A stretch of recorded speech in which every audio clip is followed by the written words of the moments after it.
to try to rain on the parade because I wanted to watch it. I wanted to watch it to get something. I was looking for something that we could talk about today, and there's nothing. There's what came out of last night that you could say, wow, that was cool. Other than when Brady talked about his family, how he's not Tom Brady. They're not, Tom's niece or nephew. He was talking about, yeah, your Uncle Brady to such and such. I mean, it was kind of like the humble moment when he was sitting in the golf cart discussing his family and who calls him what in the family. But there was nothing. There was no there. And maybe that was on purpose. Or maybe it was just four guys that just genuinely enjoyed being out and hanging out together that did not have a lot to say, I guess, in the world of juicy gossip or something behind the scenes regarding their team or whatever. But it was kind of boring. It was just golf. And it wasn't great golf. We saw some great moments, which is like we all have on the golf course. And that was kind of the cool part of it. It was somewhat humbling in that sense to say, look, these are guys that are professional athletes, have everything at their fingertips, have more money than God, and they still slice into the other fairway. They do exactly what it is you and I do. And so I kind of felt good about that. Rogers comes up with the clutch putt, gives them the match, on the 12th hole. But beyond that, and remember the over and under was 10 and a half holes, remember? So yesterday they took the over. They ended up going with the over. Josh Allen, the couple of the golf balls that Tom Brady had. Josh Allen gave Tom Brady the golf ball that had his and we know that was staged because Tom Brady turns around and gives him a golf ball with a Lombardi trophy on it. So we know all that was staged. So was there anything compelling that made you go, wow, I'm glad I watched this? I have one thing. What's that? I think Aaron Rodgers might have played well enough to get interest from the Live coming up this month. Maybe that's where he goes. I mean, he's not at OTAs, right? Nope, I get it. Maybe he's talking to Mr. Norman.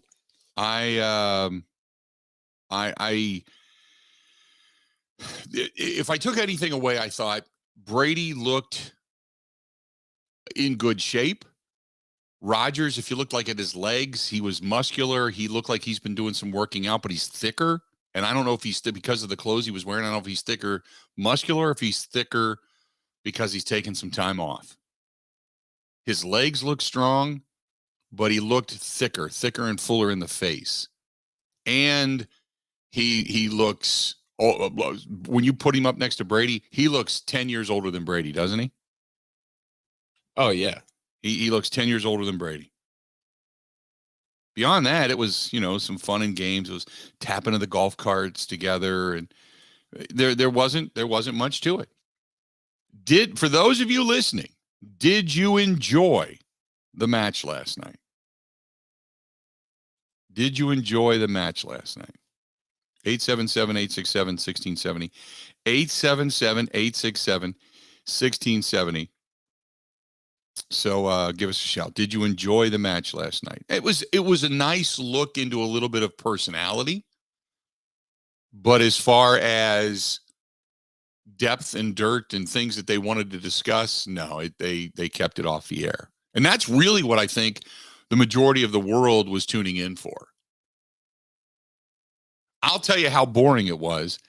Get Up today didn't lead off with it on ESPN. There was none of the, did you hear what Aaron Rodgers had to say? There was none of that. It was like, Aaron Rodgers made a big putt and won the match last night. Okay. I mean, even they couldn't twist something out of nothing into a headline. That's how kind of bland it was. So ultimately, Aaron Rodgers, Tom Brady, they get the win. They walk away. So it was good for them. Last night, disappointment. The Brewers lose again. A chance in which that road trip could have been so much different. That could have been an 8-2, 7-3 type of road, or 8-3 type of road trip. It ends up 6-5. Now it's still you won on the road. Okay, great. But it to split with the Cubs, that that's not good. I'm more disappointed in the Brewers coming home, splitting with the Cubs, than I am the fact that we didn't get anything out of the match last night. Disappointed. Now, still, they're 12 games over 500, 2 games ahead of the Cardinals, who got yet another win, have won 3 straight. And the Cardinals are starting to pick up some steam. I still don't fear them, but they're hanging. But that was a disappoint. If you look at that as anything but a disappointing road trip, you're looking at it through the blue and gold glasses. That was a disappointing road trip for the Brewers because they had numerous opportunities to win ball games and they didn't, even with the adversity of injuries. Even with all of that, they just didn't do it. Clutch hits, some errors, just doing the little things that get you wins, they couldn't do, and that's disappointing. 877-867-1670. Hit us up again, 877-867-1670. If you'd like to give us a shout, do so. This is from Junior. Junior says, there was nothing to watch last night, and I mean nothing. Even the match sucked. Thank you very much, Junior. I appreciate it. Dunham says, I found it interesting just to listen to the guys talk, more so about golf and putting and get into their competitive nature. But you're right, there was no juicy gossip for all of you media leeches to latch onto. That's from Dunham, listening to us in Elkhart Lake. Media leeches? Dunham, what do you do for a living? I'm sure that you have some water cooler gossip every now and then, whatever it is you do, about your job and or industry. I'm sure you do. And the fact that you took time to write an email. There you go. Shows you pay attention. That's all I care about. Thank you very much. 877-867-1670. This is from Mark, who said, missed you last night at the Wisconsin State Fair Park at Wednesday Night Live. Where were you? There for a brief period of time. And then I ended up taking off. I got on the road yesterday and it was just crazy. It was really, really busy yesterday. I've had a lot of work to do regarding the motorcycle ride. So I just did not get the opportunity to stay as long as I wanted to last night. You're right. I was there. I sat down at Goose Island for a little bit, had a small cigar, talked to a few friends. Madison County, which they're just fantastic. Just fantastic. But I didn't get a chance to stay as long as I wanted to. So I apologize for those that were looking for me. I apologize. But I was out of there probably about 8 o'clock, 8:30 at the latest last night. Could not hang around. Max says, the match didn't give me much of anything. It just allowed me to see Aaron Rodgers' man bun and dislike it even more. He can't even tuck it under a hat. Well, thank you very much. There was a lot made about the man. I have stopped talking about it because it's not going to change. Because originally it wasn't it for Ben? Wasn't it like for a Halloween party or something like that? Yeah. It was going to be for a Halloween party, and that's what he wanted it for. And we just kind of figured it was going to be going away after that, and he kept it. So he's keeping a long hair. It is what it is. I'm not gonna worry about it. Just if that's the worst thing that comes of last night is that the man bun is still around, then I guess it was not a bad night overall. Not a bad night overall. And then this one is from Gary. Gary says, hey guys, 100% agree. It was a disappointing road trip for the Milwaukee Brewers, especially against the Cubs. While I hate the Cubs, the Brewers had numerous opportunities to beat them and let them slip away. When it comes to the match, it was boring. And he's got BOOOOOOORING. It was boring. I expected more and more competitiveness. Can you imagine if Favre was playing in that? That's the guy they should get. Figure somebody out to pair up with Favre next year and let Favre play against Brady and Rodgers with his playing partner. because you know they will be out cutthroat type of golf to get them. That would be, I'd go for that. I'd go for that. Got to be careful with the charity stuff. The golf would work. Yeah, right. Yeah, the golf would work, but where would the money go? I get it. Yeah, right. Yeah, you want to stay away from that. That's not a good one right now. 877-867-1670. You got something to say? How did you like the match last night? Are you like many? Found it boring, or did you find something in there last night that was worth your while? Or if you want to be in 100% honesty, did you even watch it after the first 5 minutes? Did you stay tuned after the first 5 minutes? Because there was a lot of people that went, okay, this is dumb. I'm turning it off. I wonder if the ratings were down last night, if they'll do it again. You got to assume they would, right? Well, my hope was the ratings would be bad for this one, so then they go back to actually having real golfers play. Like, I like the celebrities, but pair them with a guy who's a real golfer. Right. I like the Tiger and Phil, or even Phil and Bryson. I want to see if they're going to do just the celebrities. I want to see other celebrities. You know, I mean, like last night, who would you pair up? Patrick Mahomes was out of his element. Josh Allen, he's a little more in his element, little more of a etiquette style golfer. You know, Rodgers and Brady, they kind of the two guys that rule the roost. Brady can do what he wants, but he's humble about it. Rodgers, he's up on that pedestal. So those are the two guys that rule the roost. So what other couple would you like to see play Brady and Rodgers if indeed they do this again? Other than pairing them up with professionals, who would you like to see them play against? That might be the better question. 877-867-1670. Stay tuned. Got a lot more of the Bill Michaels Show coming up. Last night, brought to you by our friends at Bud Light, the official beer sponsor of the Bill Michaels Sports Talk Network, and Wednesday Night Live, always up and running all throughout the summer season, which now it's in full swing again. Last night, really, really good crowd. It was beautiful weather. After all the predictions of what possibly could be rain, it was perfect. It was like 71 degrees last night and stunning blue skies down there. It was a perfect night for music under the stars, and that's exactly what you got. Back at it again next Wednesday night, and it's all brought to you by our friends at Bud Light, the official beer sponsor of the Bill Michaels Sports Talk Network. Stay tuned. We've got more right after this. Ready? This is the Bill Michaels Show on the Wisconsin Sports Zone Radio Network.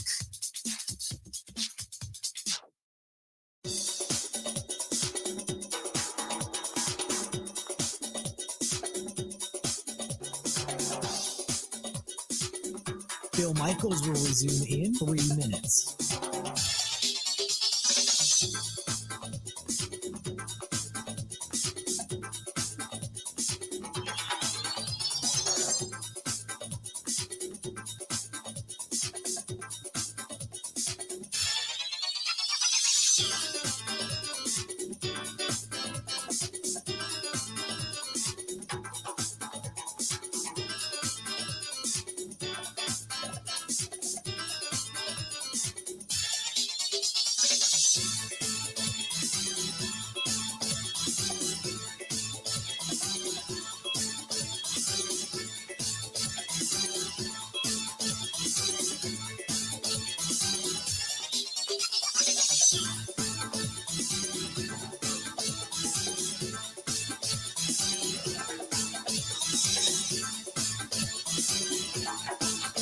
Bill Michaels will resume in 2 minutes.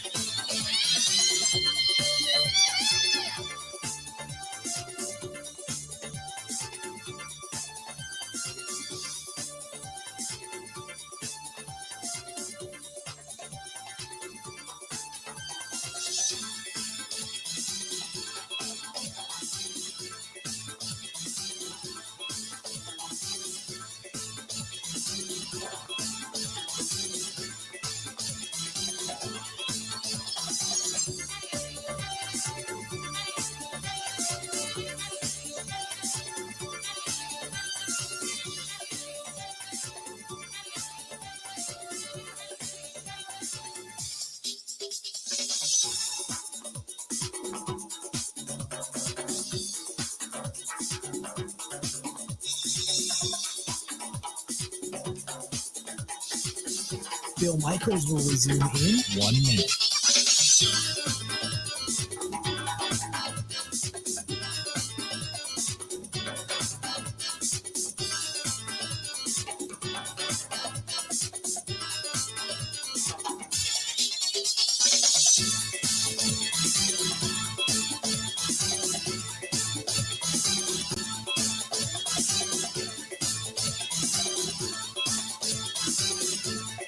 Bill Michaels will resume in 30 seconds.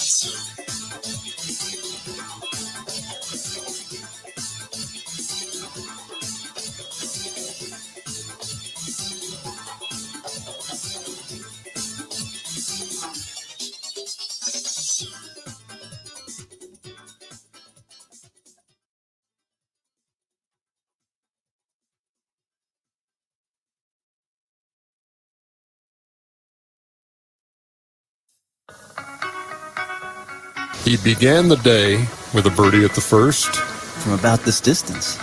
and he can close the door here on number 12. Oh my. And he just did. Oh my. I'm just having a good time out here with Tom. I'm just having a good time with Tom. I'm just having a good time with Tom here. Tom's hanging out with me. I'm hanging out with Tom. Tom's a good dude. I like hanging out with Tom. There you go. Aaron Rodgers draining the putt, giving them the win last night. He and Brady in the match. This portion of the program brought to you by a terrific group of people that have joined us now down at Great Lakes Dragaway. GreatLakesDragaway.com. And if you are looking to check out some good drag racing action, how about this, though? You and a bunch of your friends get together, head down to Great Lakes Dragaway anytime during the week.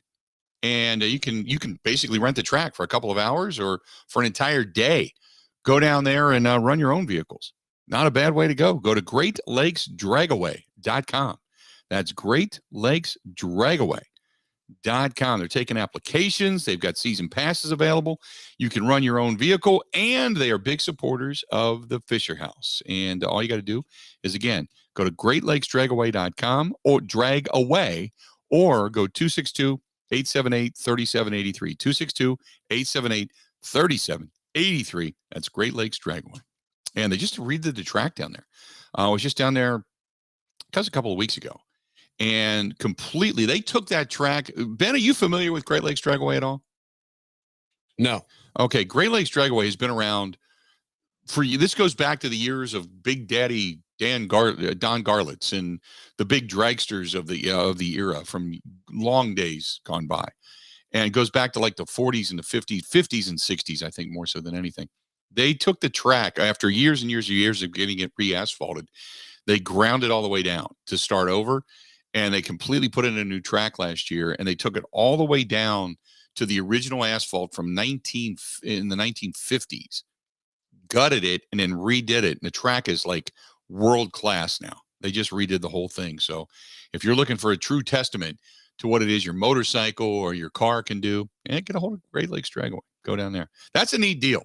I mean, it's older, it's a little antiquated, but it's a really cool place, historic place, and really neat. Been around a long time, but they do a lot down there. They do a lot of different events and festivals and stuff too. So Great Lakes Dragaway. There you go. 877-867-1670. What was your reaction last night to the match? The match. Chris writes over on Twitter, he says, enjoyed it. All NFL quarterbacks, entertaining commentary, decent golf, beautiful course, fun watch. Dan hits us up, says Mahomes versus Rodgers and Brady. Aside from Allen's almost miracle putt at the end, it was 2 versus 1 the entire time. Photog HOF says, I love the match, but then again, I was drunk.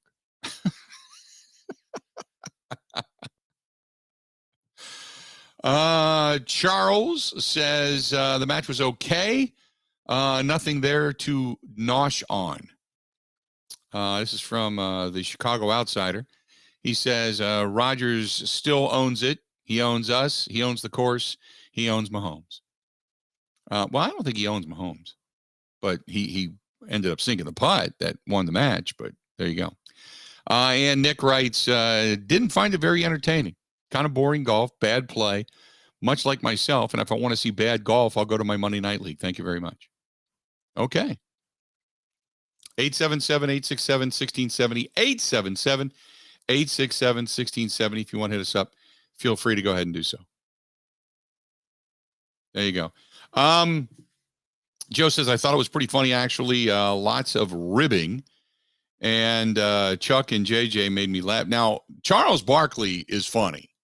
He's legitimately in that delivery. There's something about if people said, there's comedians that are like this too, that if something that was said by one comedian came out of the mouth of another comedian or another person, it wouldn't be funny. But because it comes out of that particular person, that particular body, that particular look, in that speak, it's funny.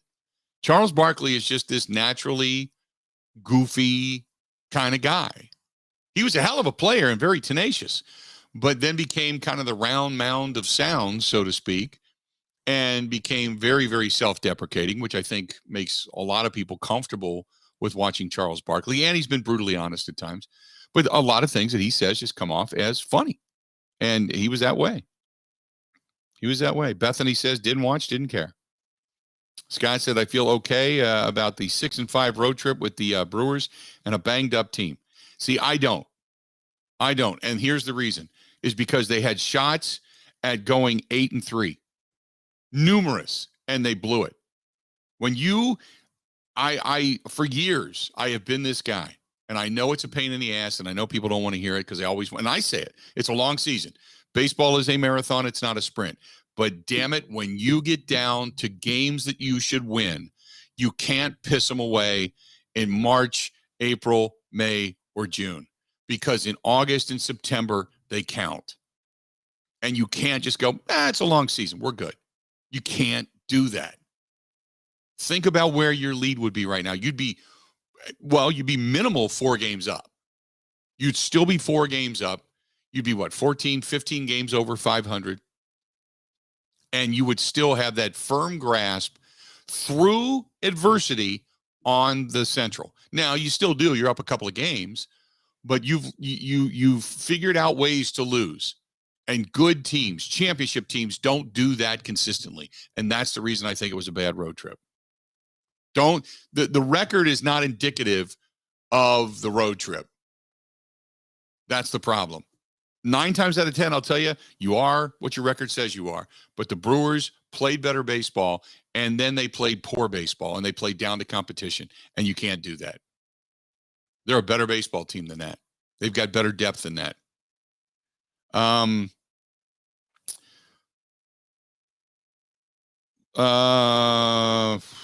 Well, Mike is a Cubs fan. He says, fly the W for the last 2 games, Bill, not the L. I agree. Kudos to you, man. Cubs figured out ways to win. This one from Merlin says yesterday's loss directly on Craig Counsell and or Lorenzo Cain. In a middle inning, Preston, a leadoff double. So with 0 outs and a man on second base, instead of having Cain bunt him over to third, which would have then put Peterson on third with just 1 out, Cain hits a 1-hopper back to the pitcher, and Peterson had to stay on second. Wong then came into the plate, hit a fly ball deep enough that would have normally scored Peterson had he been on third. You lose by 1 run in an extra inning game. Poor management, loses that game. Frustrating. There you go. I agree. Josh says the most golf I ever watched. Good time seeing the ball go where I would hit it, which was into the crowd. And Fred says, I don't know if you saw this, Ben. Fred says on the Bud Light live stream, he said, look, if I want to watch bad golf, I'll go watch Ben Kenny play. Yeah, that's wildly unnecessary. That's a shot to the solar plexus right there. I don't care who you are. Not wrong. Yeah. I was amazed at how close the crowd would stand to those shots, knowing if I was hitting them, knowing the crowd is right there, it is stone shanking into someone 10 out of 10 times. It is nerve-wracking. I used to play years ago. They had the Lombardi Golf Classic. I don't even know if they do it anymore. But the Lombardi Golf Classic, and that was back in the days when Bart Starr was playing, and you had the who's who of Wisconsin. Barry Alvarez was playing in it, and it was just even stars. Some Hollywood stars, ESPN guys were there. I mean, it was a who's who. And you would get paired up to play either in a media group or play with some of these guys.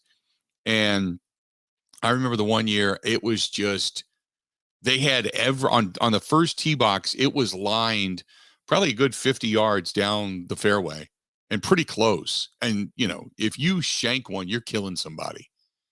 It's nerve-wracking. Now, these guys are used to being in front of crowds, but they're used to being in front of crowds in their own element. So you got to put that into it a little bit, the fact that they're out of their element. Then again, they probably play in so many of these celebrity pro-ams that they're used to it. But, man, it is nerve-wracking to have that many people crowded around a tee box and hoping, you don't club somebody. Now, when you're out in the fairway, fans aren't on the fairway, so you've got a good 30, 50, 75 yards of space. But around the tee box, oof. Yeah, you bite your nails a little bit, hoping to God you don't hit anybody. So you really, really, really got to concentrate. 877-867-1670. Hit us up. What'd you think of the match last night? What'd you think of the Brewers road trip? We're going to hear more out of Packers OTAs coming up today. A lot more of the Bill Michaels Show coming up right after this. This is the Bill Michaels Show on the Wisconsin Sports Zone Radio Network. Things in Wisconsin that are meant for each other. Beer and brats. Now you're talking. Chicago and playoff losses. Delicious. Sunshine in Pella windows. Gina Della from Pella. 44% more natural light enters your home when we install our innovative hidden screen. Available exclusively on Pella 250 series single hung, double hung, and sliding windows.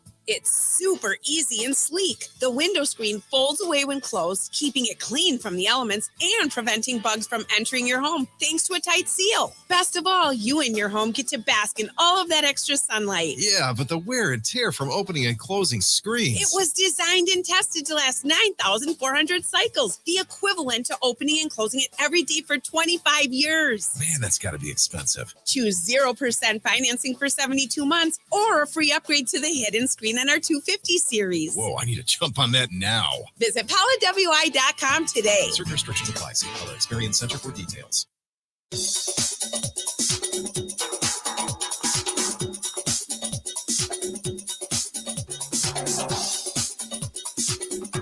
Bill Michaels will resume in 5 minutes.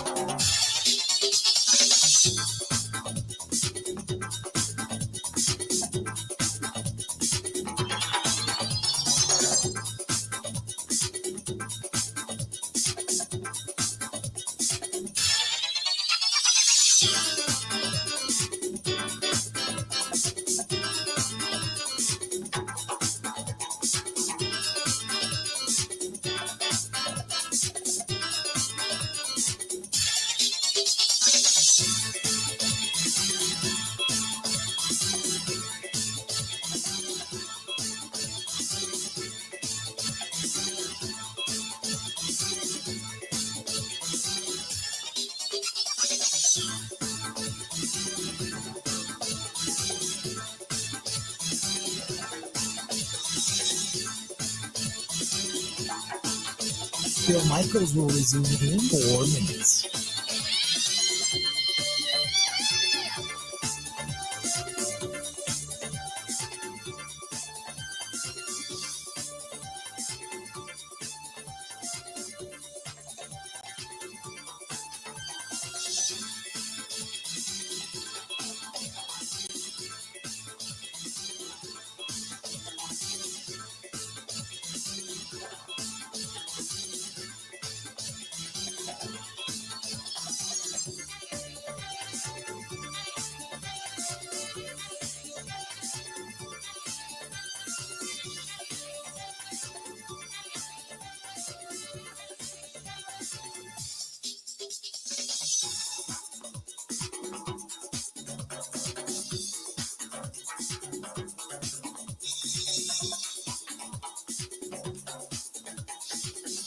Bill Michaels will resume in 3 minutes.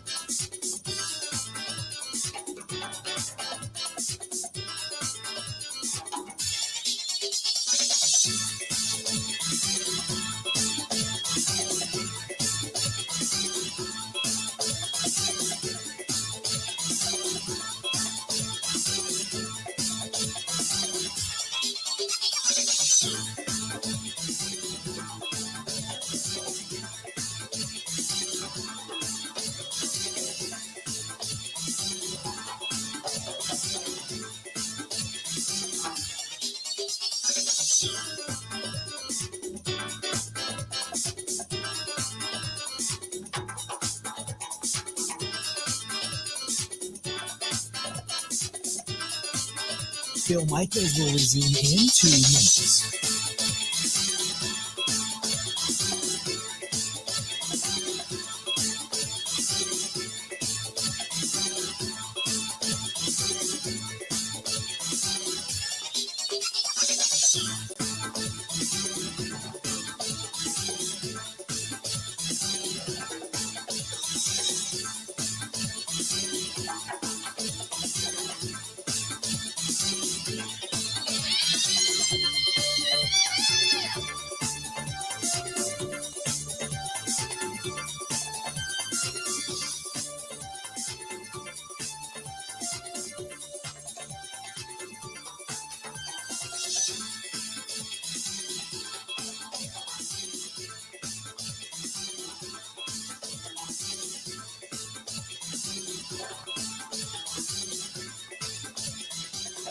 Bill Michaels will resume in 1 minute.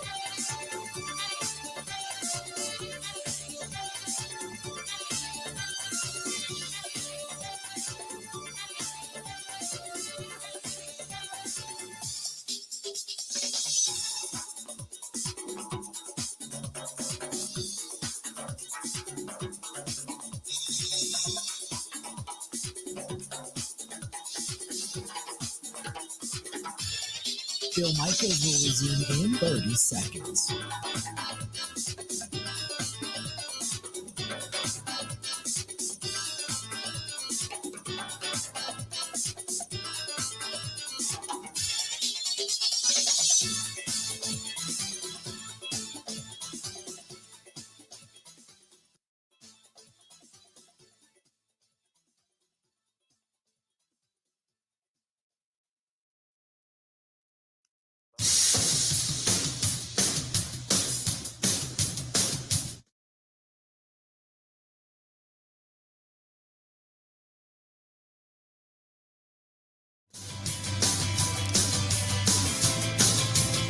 Glad you're back with us. Bill Michaels Show. Enjoying the day. Beautiful day today. Looks like the weather. Pray for good weather this weekend. I know it looks like it's going to be soggy and the forecasts are kind of crappy, but 2 great charity motorcycle rides coming up this weekend. One is for All My Friends. All My Friends is a group that, and you can find them over on Facebook, but they are a group that they raise money for sensory rooms and playgrounds and such for kids with autism and some learning disabilities. And they do some really, really great work. We're going to be there on Saturday. It starts at a place up north, well, I shouldn't say up north, but north from where I live, west of Sheboygan at a place called Fudgy Knuckles. Fudgy Knuckles. So going to be there on Saturday. And then on Sunday, the ride, it's the Hogs for Heroes ride, and it starts at Sloppy Joe's, and breakfast and such begins early on in the day, and then I think the ride leaves 10:30-ish, and a riders meeting and such, and then it ends up back at Smoke on the Water, where they have a big tent and a big festival and such going on, and that's on Sunday. So All My Friends ride is on Saturday, and the Hogs for Heroes ride, where they're actually going to give away a motorcycle to a veteran, which is fantastic. But they're going to give that away on Sunday. So 2 really worthy causes. And if you have a chance to get out and ride this weekend, and, knock on wood, the weather's going to be okay, even though it's not looking great, but get out and support those 2 tremendous events. So there you go. 877-867-1670, 877-867-1670. If you want to find us, please feel free to go ahead and do so. So if you're going to put the golf tournament together, and you're going to put another set of players against, say, Brady and Rodgers, Ben, what would you think of Michael Jordan and Brett Favre? I like that. I think Jordan would be a good showman for this. I think Favre would as well. Jordan would be cutthroat. 2 guys that want to win at all cost. I think that'd be great. Brandon, you get the cigar of the day, man. That would be a great. That would be must-see TV, and I think must-see TV probably because of Jordan. because he doesn't do a lot of those things. The only other way it could be even better is if it would be, say, Rodgers and Brady and put Scottie Pippen with Michael Jordan. Or you split up Rodgers and Brady. Rodgers and Jordan, Brady and Pippen. Or vice versa. How about that? That'd be cool. You start doing stuff like that. That'd be great. Because you never know. Then you start seeing throwdowns on the golf course. I'd go along with that. 877-1670, 877-867-1670. Patty, P-A-D-D-Y, Patty writes in the email inbox, says, hey, Bill, loved it last night. Love getting a glimpse inside the lives of these guys, listening to a little bit of behind the scenes and watching them play as badly as I do at times. Yes, they are human. They're not just gods in the football field. They're human everywhere else. That was cool. That's from Patty. I guess when I said to me it was kind of boring, there wasn't a lot of like for stuff for today, for the show, things to talk about. When you're wanting to hear about, OTAs, or you're wanting to hear about your team, or you're wanting to hear about acquisitions, or whatever, all of that kind of stuff. That's what I'm talking about in the world of boring. That's what I'm talking about. I'm not talking about, just dumb stories and bad golf and all that kind of. I'm not talking about. I'm just talking about in the sense of, what did you get out of it? I think the world was hoping Rodgers would say something like, yeah, it's probably my last year. Or, nope, I got 3 more years left. Or, hey, I'm looking forward. I've been talking to Sammy Watkins, and him and I are on the same page on this. Or, you know what I mean? Stuff like that. That's, kind of what you're looking for. Tom Brady, to talk a little bit about his team, or maybe all the rumors about Bruce Arians and he not getting along. Something like that. The loss of Tyreek Hill out of Kansas City. Does Patrick Mahomes discuss that? Or Josh Allen say, hey, I've got guys wanting to come and play with me. You guys are losing guys. Gronk isn't back. Tyreek Hill wanted to leave. Adams left. Me, I got guys wanting to come and play with me. Something. But we didn't get that. It's only disappointing because this is what we do for a living. Other than that, no, it was watchable. It was watchable. I did watch. I will say this. I did watch it. I was flipping back and forth. I was watching a Brewers game. I was flipping back and forth. I was talking to some friends and such. But I got home in time because I DVR'd it just in case I stayed at Wednesday Night Live for a long period of time. So I DVR'd it. So I got home in time to catch the remainder of it. And then I went back and watched the beginning. 877-867-1670. Brian says Aaron Rodgers was clutch.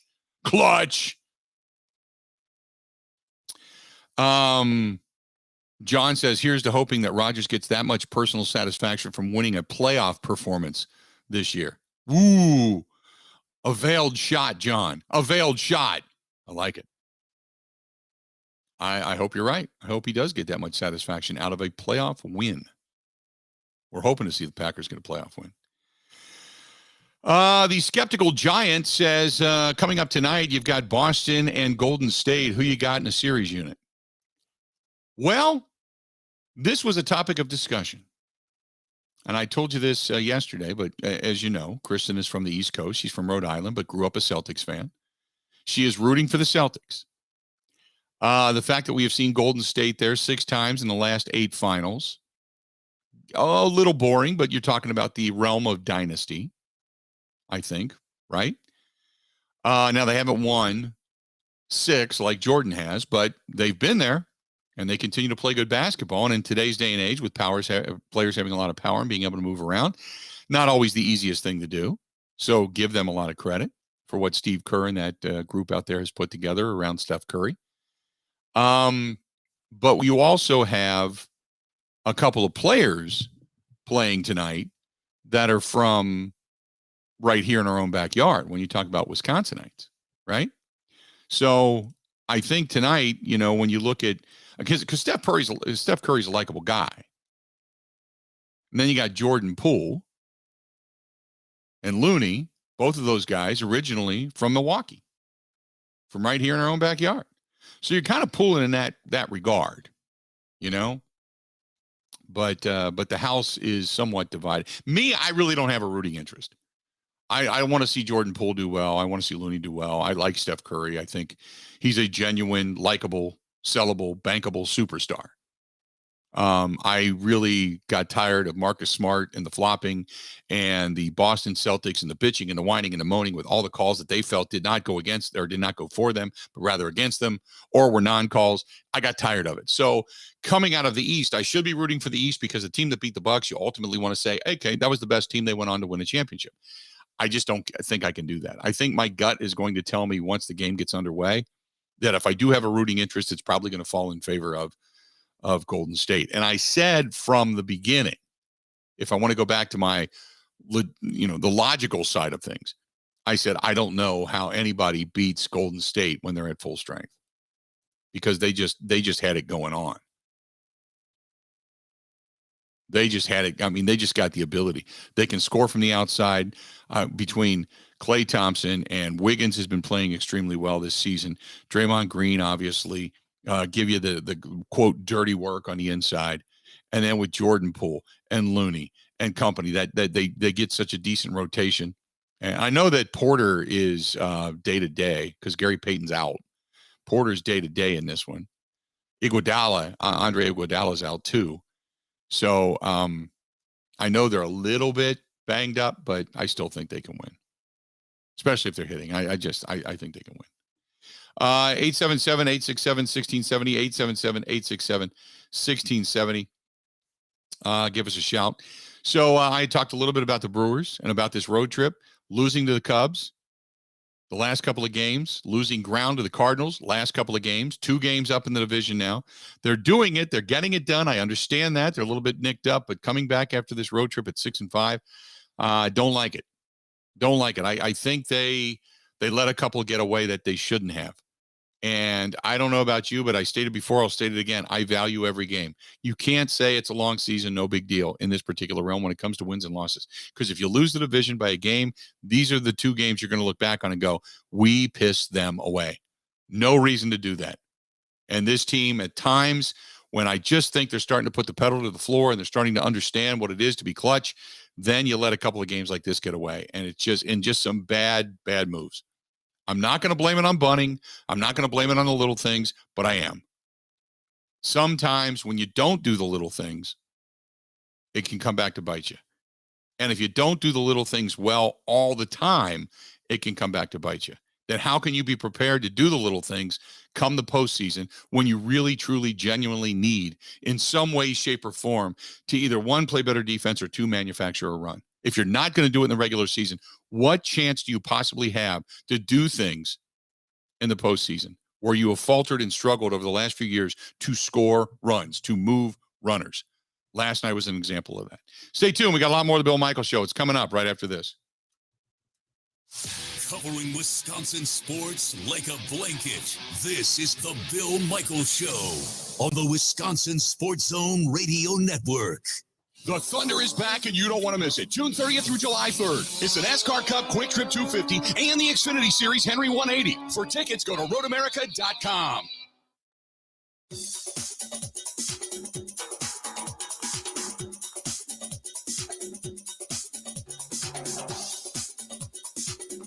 Bill Michaels will resume in 3 minutes.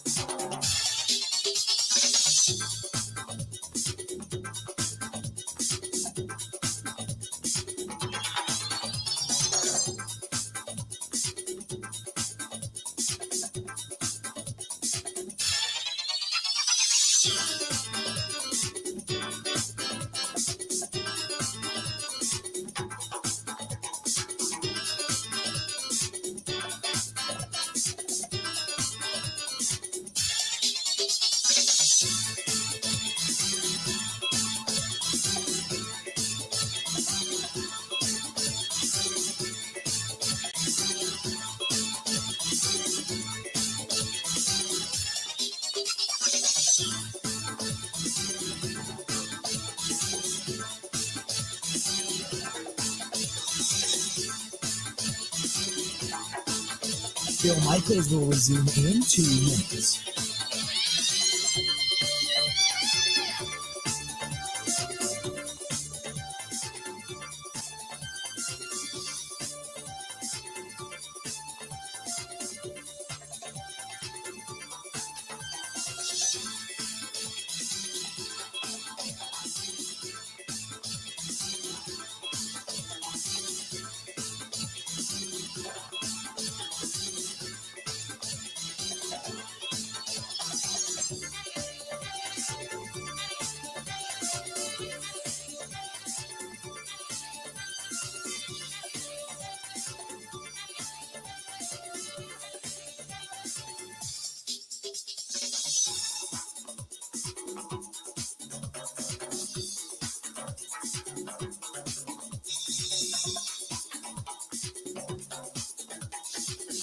Bill Michaels will resume in 1 minute.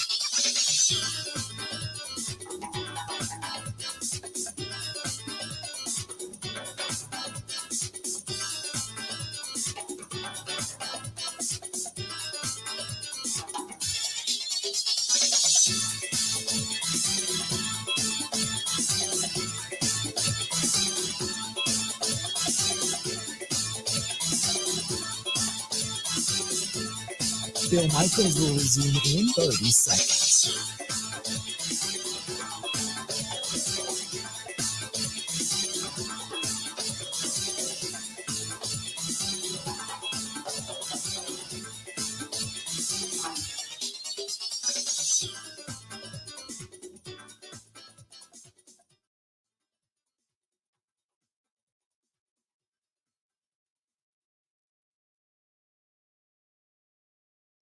You got to hit it, bang it, rock it, put it in the pocket. Hit it, bang it, rock it, put it in the pocket. Hit it, bang it, rock it, put it in the pocket. This past weekend had the privilege of going up and seeing the gang, Jake and Chris and Melissa at Forgotten Fire Winery. And my God, did we have a good time. Good time. As a matter of fact, tonight might be one of those sit on the patio nights and open up one of those bottles of wine. Maybe a good cigar. But Forgotten Fire Winery, they are not pretentious. They are not snooty. If you like ice in your wine, put it. If you like it, with reds with red meat, go ahead. If you like white with fish, go ahead.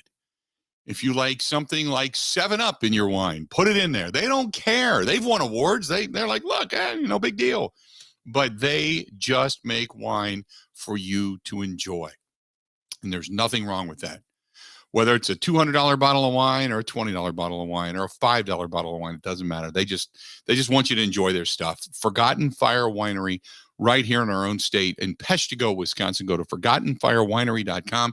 And if you do not see it on the store shelves, or whether it's at a grocery store or a liquor store, ask for it. Wine stores as well, ask for it. And they'll make sure they find it for you. But it's at most stores. So make sure you look for it. ForgottenFireWinery.com. That is ForgottenFireWinery.com. By the way, thanks to everybody that came down, whether it's from Peshtigo or from Green Bay or coming down from Menominee or Marinette to say hello.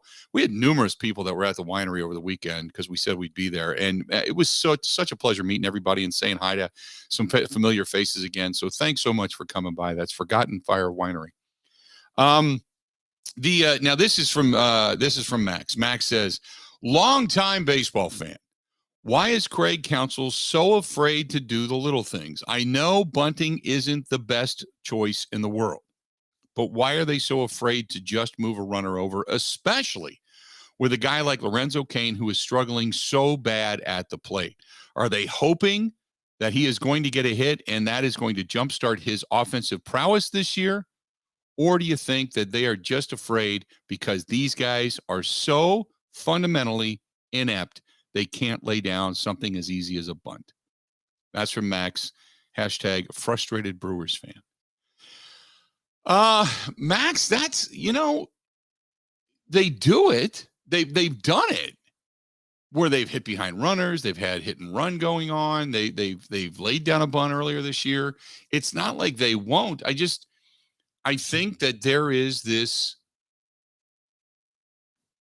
the analytics, and I know people roll their eyes when I say this, but the analytics will tell you to let guys hit, to just do it, just go swing the bat and let the chips fall where they may. And more often than not, analytically, if there was an analytic that out there that said, if you drop a bunt down, you're going to score 72.8% of the time. You will advance a runner, and that following batter will then bring that runner in. That's what you hope for. That's what they would be doing it. There has to be an analytic that says, yeah, this is very, very high risk, low reward, and it doesn't pay off that often. So that's the only thing I can think of. Otherwise, I don't know. I just don't know. Jacob says, I still like Lorenzo Cain, but his hitting and offense has not been good this year with the Brewers. I think they don't re-sign him. No, they're not going to re-sign him. He's even talked about this possibly being it. No, you're not bringing him back. So what is the numbers that you apply here, Ben? So Keith Law, I believe he's still with ESPN, but longtime baseball writer, wrote a book called Smart Baseball a couple years ago. And a bunch of the chapters had to do with how we as fans look at numbers. Like, we shouldn't look at a pitcher's season and say, oh, he went 11-10. That means he had a bad year, because you saw what Burns does. And like Cy Youngs have been given to guys that win 20 games, even though they have bad seasons. So things along those lines. But he writes that with a man on first base and no outs, an MLB team's probability of scoring at least one run in that inning in 2015 was 0.499. So 50-50 with a man on first and no outs. Pushing that guy up to second in exchange for an out reduced those odds to 44%. So he has a bunch of those kind of examples where if there's a man on second and nobody out, pushing him to third with one out also does the same thing to the chances of scoring a run. Okay. So that's what I'm saying. So not only does the bunt reduce your opportunity, it then also reduces the opportunity for additional runs, is what he's saying. But you see, here's my issue with that. When you're late in a ball game and you need a run, I think it has to change the dynamic of those numbers. You know what I mean? I think that's when you look at it differently. If I'm doing it in the second, third, fourth, fifth, sixth, seventh inning, that's one thing. If I'm doing it in the eighth or ninth, it's different. And that's the only thing where I can argue, because I don't have any analytics in front of me. That's the only area that I would argue that you're playing for a run, not a multitude of runs. If it works out that way, great, but you're playing for the lead, especially when you have the best closer in baseball. Right? Yeah, so he does bring up numbers that say the expected runs, meaning how many you could score in the inning, but also the percentage of scoring any. Okay. In terms of, I subscribe to some of it. I think if you have a pitcher at bat or Lorenzo Cain, you should definitely bunt because he hasn't been delivering at the plate. But it's more of an argument of when you have above average hitters, right, using them to bunt is actually hurting your chances. And see, that's the point of this, though. When you've got a hitter like Lorenzo Cain and he comes to the plate and you are struggling so bad, do you then tell Lorenzo Cain, drop it down, man? Drop it down, which I think is a legitimate argument. But for the most part, I agree where the analytics will tell you bunting is not necessarily the answer. But sometimes you play with your gut. And you just say, we just need a run. We got to get to the best closer in baseball. Got to get to that run. Got 1 hour down. We got, 3 more yet to go? Good day today. Beautiful day today. Hanging out. I'm Bill Michaels. Ben Kenny producing. Stay tuned. We got a lot more coming up right after this.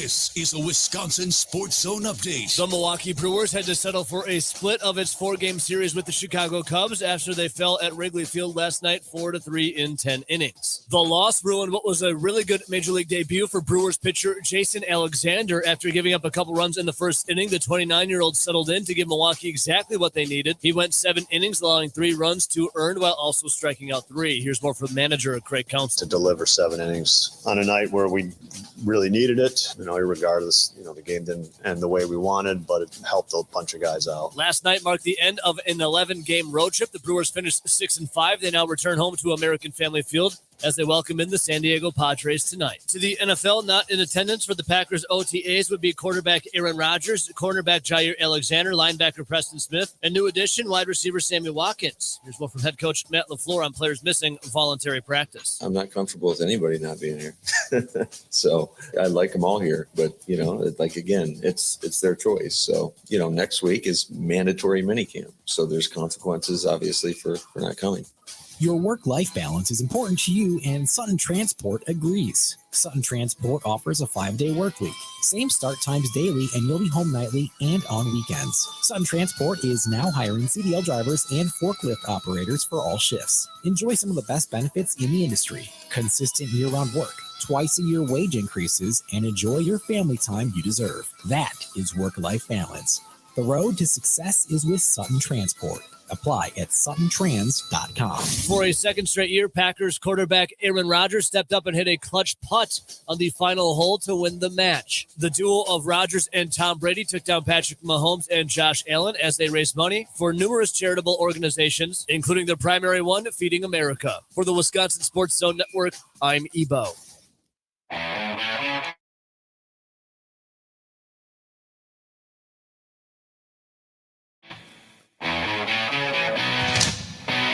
Welcome back to the program, the Bill Michaels Show.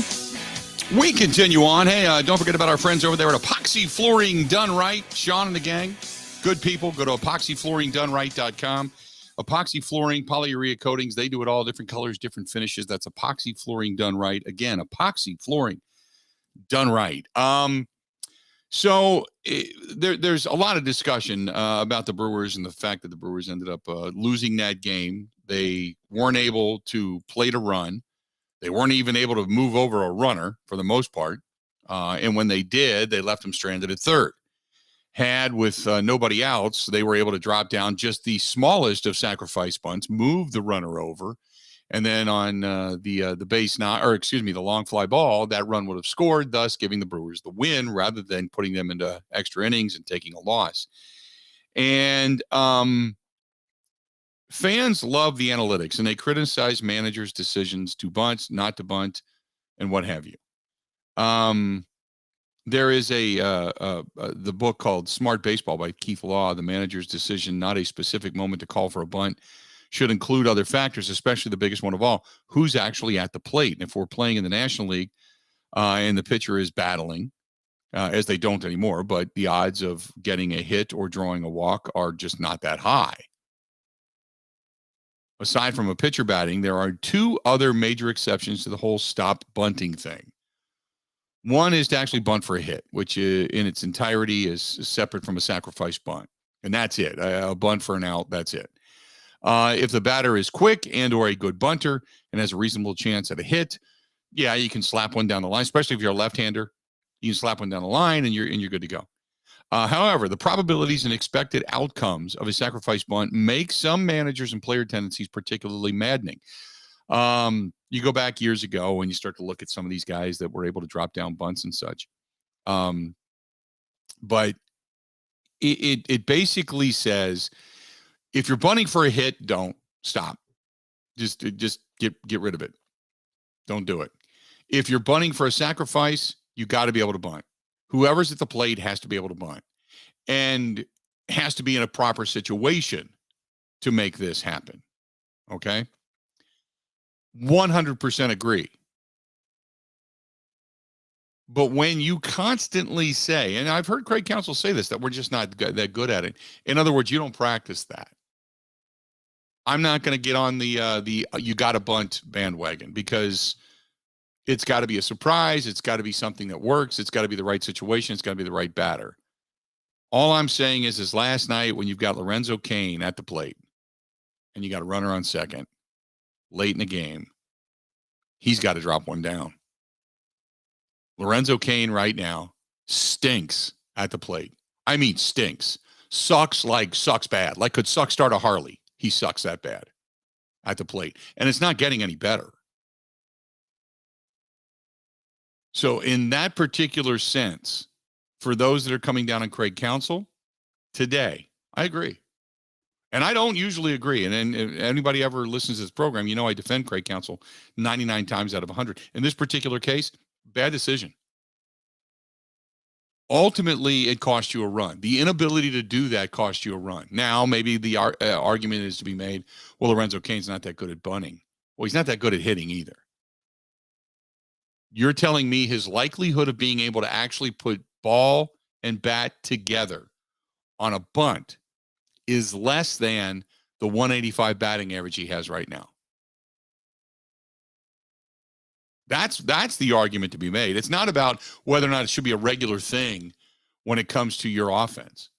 But to me, it's more about in the here and the now, in this particular moment, yeah, that should have been something that you should have pulled out of your quiver.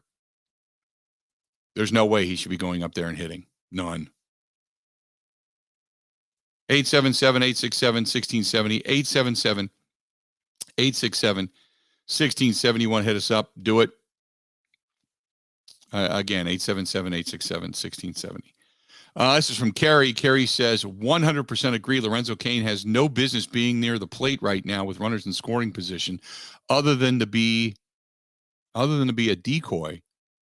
He should not be swinging a baseball bat. He looks terrible. Peter also says that Lorenzo Cain is also becoming a defensive liability. A couple of errors in this series, and I saw him pull up on a ground ball.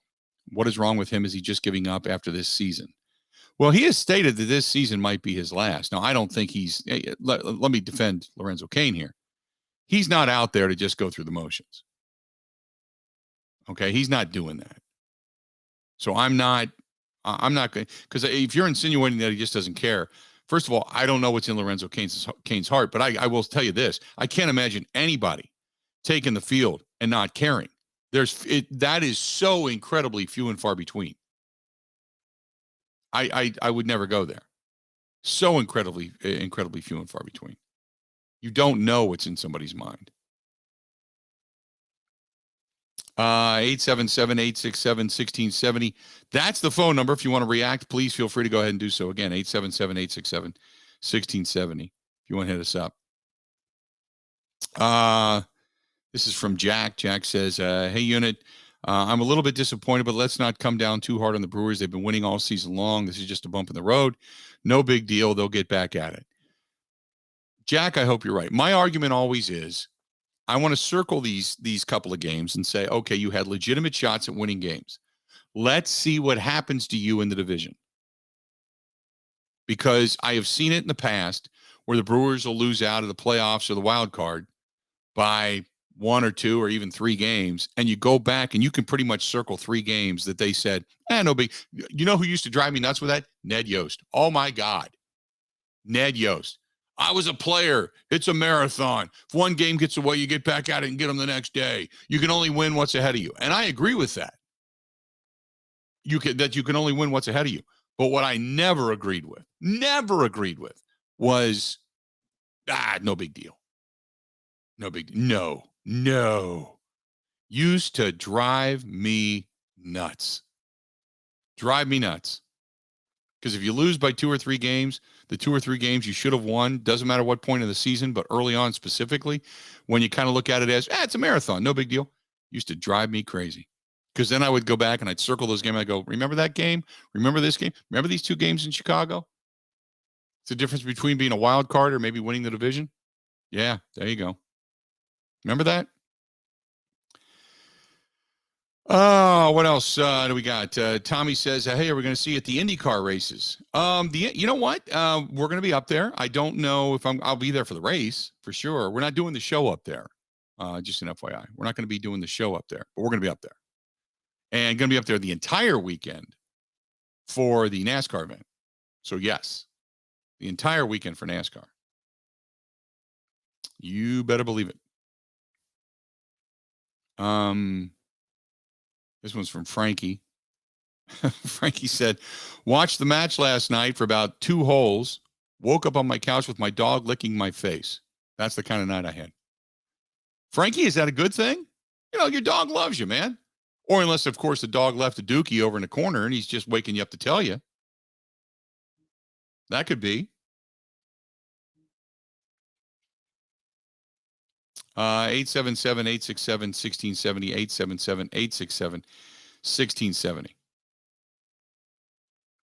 And then this was from Andy. Andy says, let's get back into the what is and is not a sport talk again.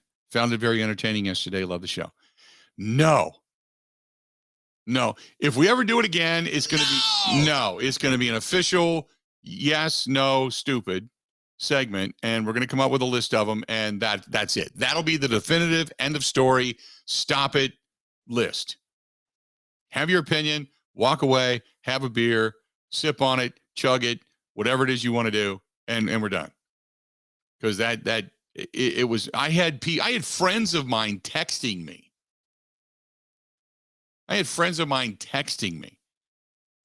About stuff like that yesterday. It was crazy.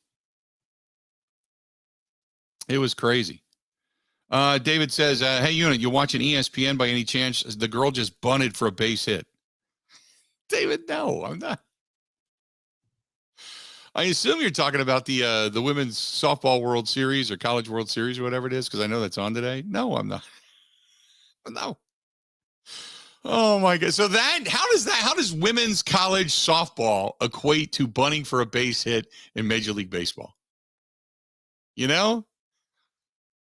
Ben, what are you watching in the studio right now? Golf? Golf Channel. Golf Yes. Channel. Okay. Oh, there you go. Yeah, no, I'm not not that I have anything against it. I'm just not sitting here watching it. I did not crank the tube on today. As a matter of fact, I was out running around this morning. 877-867-1670. Randy, by the way, says that Craig Counsell blew it last night. Should have tried to manufacture a run, didn't do so. The only guy that won yesterday was Johnny Depp. Now, did you understand the ruling and all of that, by the way, Ben? Not at all. I I haven't followed it, though, at all. As Johnny Depp basically won the case. There was, because Depp made disparaging remarks about Amber Heard, the jury said, okay, whatever. Yeah, we'll give you $2 million.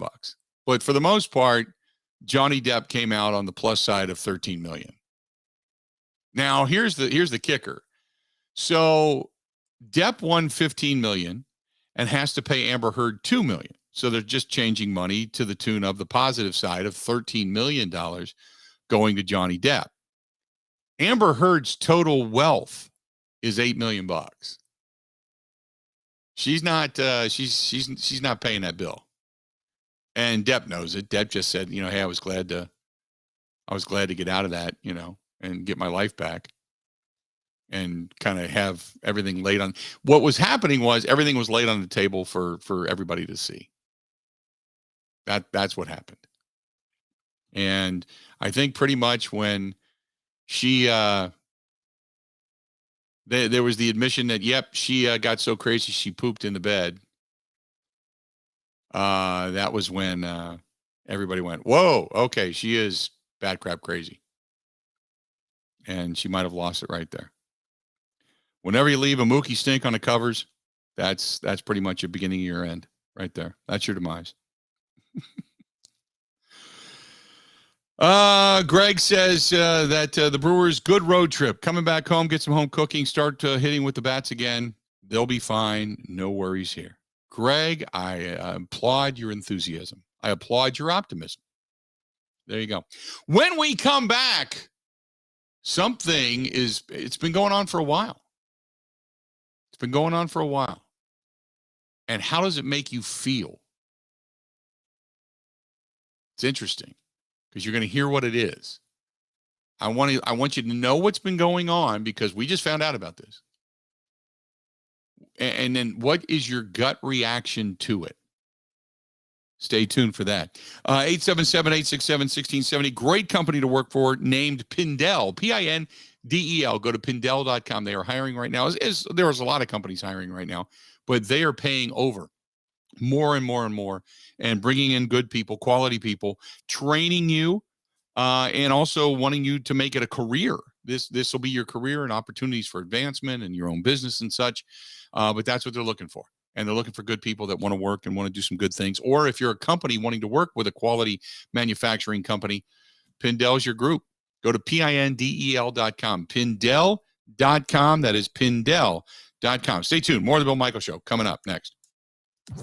Covering Wisconsin sports like a blanket. This is the Bill Michaels Show on the Wisconsin Sports Zone Radio Network.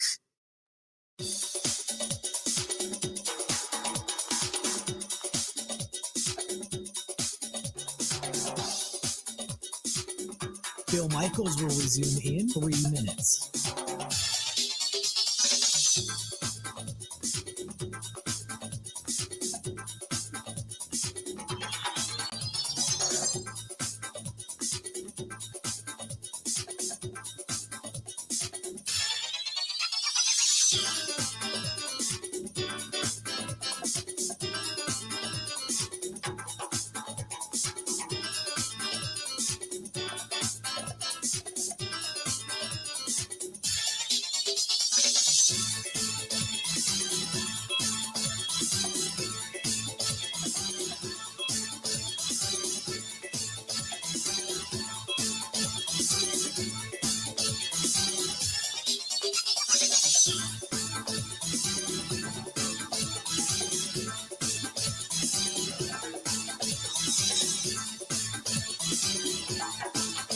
Bill Michaels will resume in 2 minutes.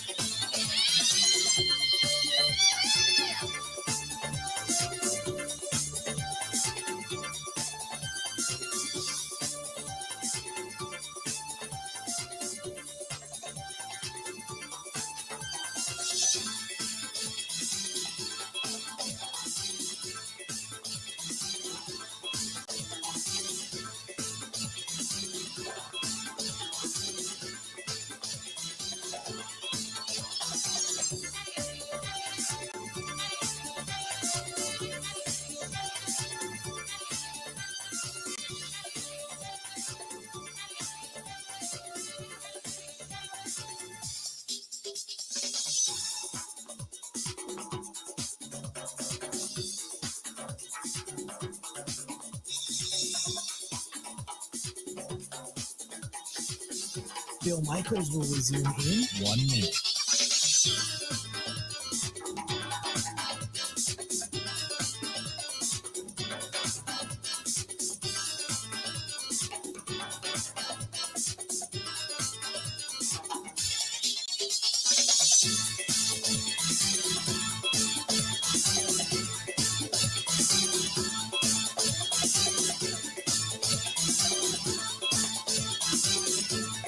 Bill Michaels will resume in 30 seconds.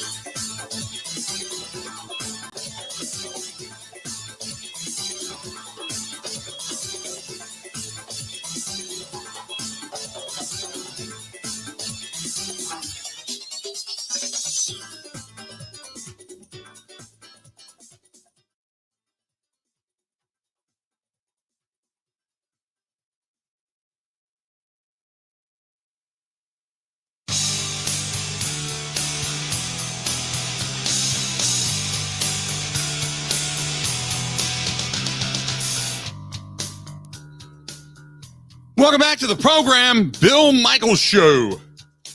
We're glad you're with us today. 877-867-1670, 877-867-1670. If you want to give us a shout, by all means, do so. First of all, this portion of the program brought to you by our friends over there at Quick Trip. The Quick Trip 250 right around the corner. And can't say thanks enough to them for not only being a part of the program, But being the title sponsor of a huge event in the state of Wisconsin, it brings a ton of money to the state of Wisconsin, and they are giving away a 2022 Chevy Camaro SS. Oh, this thing is beautiful. Beautiful. And we're going to be giving it away on Sunday, July 3rd at the Oosthoff, and cannot wait. Somebody is going to be thrilled. Going to be thrilled. And I know there's going to be 10 finalists, and the 10 finalists, 9 of them are going to be a little bit disappointed, but it's better than never being there at all, I guess. But one person's going to walk away with a brand new 2022 Chevy Camaro SS, and it's just stunning. And it's all compliments of Quick Trip. You still have some time to get in on this. Stop in, buy a Pepsi product, a Jack Links product. You're good to go. Get some extra registrants. As a matter of fact, if you use your Quick Rewards number, your Quick Rewards card, if you don't have one, you're crazy. Get signed up for that thing because it pays dividends all the time. But just go in, whether it's going to the pump or stopping in and purchasing something in the stores, just type it in. You're good to go. That's our friends over there at Quick Trip. And make sure you use your Quick Rewards card.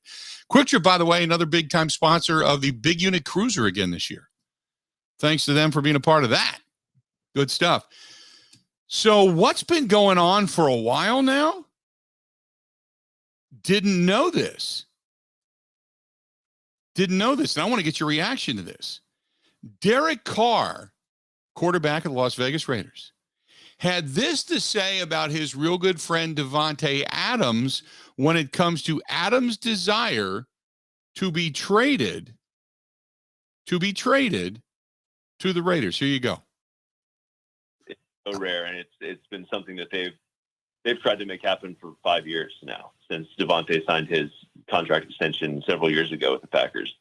Derek was pushing to get him there, and Davante was really close, man. I mean, that a couple years ago, they were really close to making that happen. And so for it to actually happen, I remember I was actually sitting on set at the NFL Network when it went through with James Jones, and James was obviously sad because he's a Packer. Right. But it was almost surreal because like you said, it never really happens that you absolutely get to pull off something like this. Where, how about that? David Carr, Derek Carr's brother, on with the Rich Eisen show and doing some work, obviously, over on the NFL Network, says that Derek Carr and Davante Adams have been doing this for years, trying to get Davante traded out of Green Bay, and that they were close a few years ago. To getting Davante out of Green Bay. How about that? This isn't something that just popped up. They've been trying to do this for years, according to David Carr, saying that his brother Derek had told him that they've been working on this for years. They've been trying to, a couple of years ago, they thought the deal was done, and it never happened. So Davante Adams did a lot of good things for the Green Bay Packers and for Aaron Rodgers. Hands down. No doubt about it. Okay? No doubt. But when you hear about a guy that has been wanting to get out of Green Bay for years,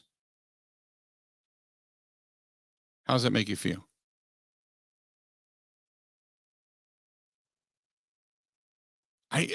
Ben, when you heard that this is something they were close to doing years ago, and then it finally happened, and they've been trying to do this for years, does it now call into question things that Davante was doing and Rodgers was doing? And does it now make you look at Davante and that whole situation in his last few years here in Green Bay? Does it make it look at him different? Different, but I kind of in a more impressive way. I think you see all over the league, people become unhappy with where they're at. And a lot of times they either sit out or they play poorly, then they get traded. So the fact Davante has been the best receiver in football the last 3 years, while also wanting to leave, and I mean, I guess actively trying to, I guess it makes it more impressive to me that it didn't I'm surprised by this news because you wouldn't notice it if you watched the games. And I think that's impressive. Well, or would you? If you want to take it to the pessimist side, if, say, Aaron Rodgers wanted Davante to stay, so he kept forcing the ball to Davante, and we all saw it. We've all seen it. where down the stretch, especially in the last couple of playoffs games, it was Devontae or nobody. Do you think that played into Aaron Rodgers' necessity to throw Devontae Adams the ball to say, here, I'm going to give you the ball. I'm going to give you the ball. I'm going to give you the ball. I'm going to make you more money. Stay here, stay here, stay here. Because you look at it that way. I think definitely. I wonder now, do you think Aaron Rodgers knew about this the entire time? Or is this something that just came up this offseason when Devontae is like, oh, yeah, by the way, I know you might not be coming back, but like, I'm out of here. See, that's the fascinating side, because it was portrayed as Devontae got frustrated with the back and forth and, just, I'm going to go ahead and get out of here. And there's nothing you can do to pay me to stay. And so we all thought, well, had Rodgers signed earlier and just gotten all the controversy out of the way, chances are Devontae's here. Now, no. But I don't know if Rodgers knew. This is fascinating because Rodgers kept talking about Devontae in terms of sign him and I'm back. You know what I mean? When you sit back and you absorb this now, I think Rodgers was saying, get Devontae signed. Whatever his cost is, get him signed. And I think the Packers then called Aaron and said, hey, Aaron, look, we've offered you the most lucrative contract in all of football. And he turned it down. He just does not want to be here. And I think that's when Rodgers went, okay, I'll sign. After the Packers did their due diligence, and Devontae still said, no, I'm leaving. I'm out of here. I'm not signing franchise tag. I'm not playing for it. This is what I want. And now the other aspect of this is, if that's the case, why did the Packers have to trade Devontae to Las Vegas? Could they have not started a bidding war for his services? But then again, I mean, for a guy that, was not going to sign for the franchise tag, you knew it was take a bird in the hand or nothing for what he was, because otherwise he wasn't going to play. You weren't going to get anything for him anyway. So I think that's part of the reason why the Packers got what they got. And I still think they did okay. But now that's rather interesting. If they've been doing this for years, as stated by David Carr. But again, you look at it as the Packers, after all of Aaron Rodgers' discussion from last year, not even a year ago, remember, it didn't happen until in late July when Rodgers stepped to the podium and gave us that diatribe of 30-something minutes about the way he felt about how the organization treated players. So what the organization, kudos to the organization for saying, okay, look, you got a point. We do treat you like meat and commodities, and we can tend to forget there's a human being here. So what they did was said, look, we're going to make you the best offer that's possible. Okay, they did. He turned them down. So instead of saying, that's fine, you're not going where you want to go, we're going to do what we want with you, and then it becomes some kind of an angry pissing match in public, I think what they did was, okay, if you just don't want to play here, we'll get something for you. We'll get you where you want to go. We'll treat you like a human being, and we'll send you to where your heart is. And they did something good in that sense. And they still picked up a couple of decent draft choices for Devontae Adams. And then they took that money that they would have paid him, signed other guys. Aaron Rodgers still came back and said, hey, thanks for doing your due diligence. Appreciate it. I get it. He's not coming back. So I want to be here. I'm going to come back. I'm going to do my thing. It was kind of a deal that won all the way around. Right? That's the way I kind of look at this. I want to get your reaction to this. 877-867-1670. 877-867-1670. Phone lines are wide open. So David Carr says his brother Derek told him that they've been trying to get Devontae there for years out to Las Vegas. Trying to get him for years. 2 years ago, they thought that it was going to happen, and it didn't. Now, give me your perception of everything now as we know it, as the curtain gets pulled back just a little bit more to give us a little bit more of a glimpse as to what was going on behind closed doors. Now that we know a little bit more about it, give me your thoughts. 877-867-1670. Hit us up. This portion of the program brought to you by our friends over there at Numel Medical, treating guys with ED all over the state of Wisconsin and well beyond the borders. If you got ED, you know it. Your partner knows it. Everybody knows it. All you got to do is call them. 414-455-4451. There's one phone number. That's it. 414-455-4451. How about if you're moody, if you're sluggish, if you're putting on weight, you just don't got the energy, you just don't want to get out of bed. Could be low T. If you're over the age of 30, get your numbers checked. Takes maybe 10, 15 minutes. Stop in. Just say, hey, check me out. Let me know what if I need a refill, so to speak. They can help you out there. How about if you're putting on pounds and now the weather's warm and you're looking at the T-shirt going, damn, I'm smuggling inner tubes, man. Where did this gut come from? Holy mackerel. They have the all-in-one weight loss program. And they've refined it. They've made it even better. They can help you out with that as well. 414-455-4451. That's 414-455-4451. I want to hear from you. Now that you know a little bit more about the Davante Adams situation, give me your perception of all of this. 877-867-1670. More of the Bill Michaels Show and your phone calls coming up next. Ready? This is the Bill Michaels Show on the Wisconsin Sports Zone Radio Network. They're racing and you don't want to miss it. June 9th through the 12th, it's the NTT IndyCar Series Saucio Grand Prix presented by AMR. For tickets, go to roadamerica.com.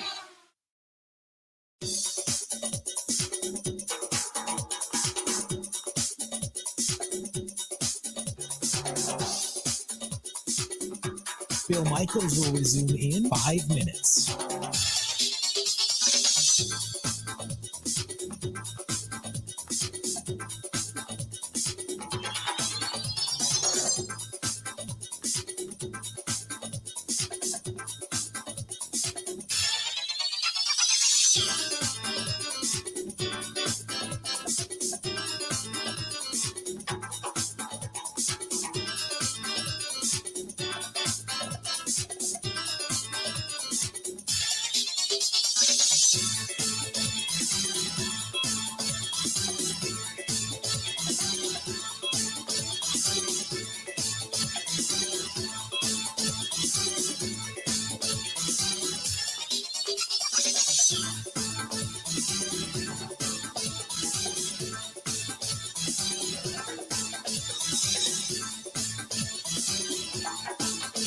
Bill Michaels will resume in 4 minutes.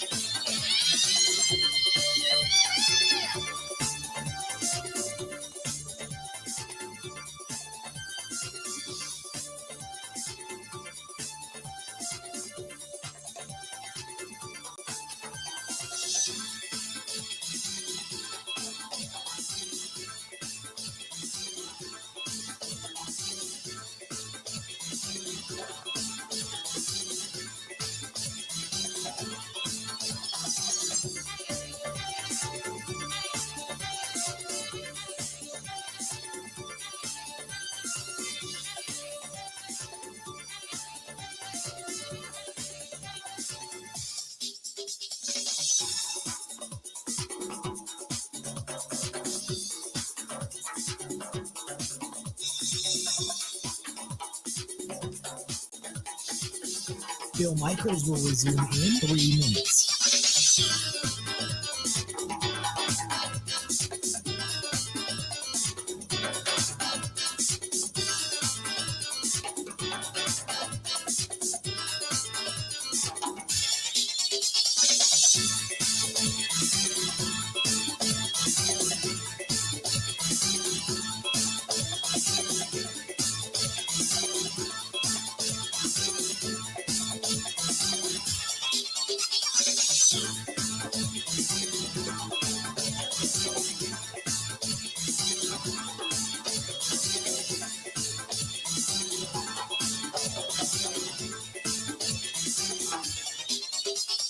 Bill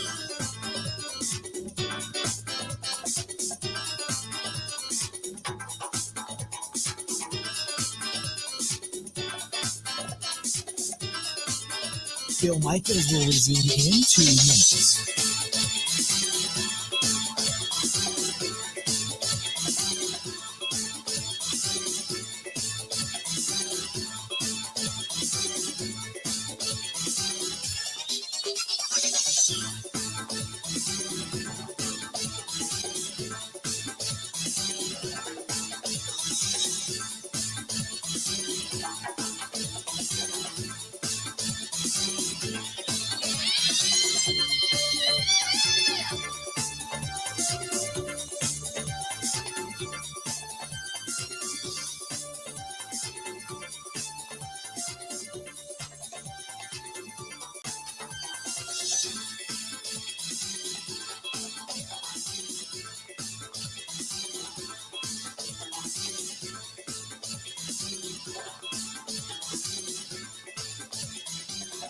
Bill Michaels will resume in 1 minute.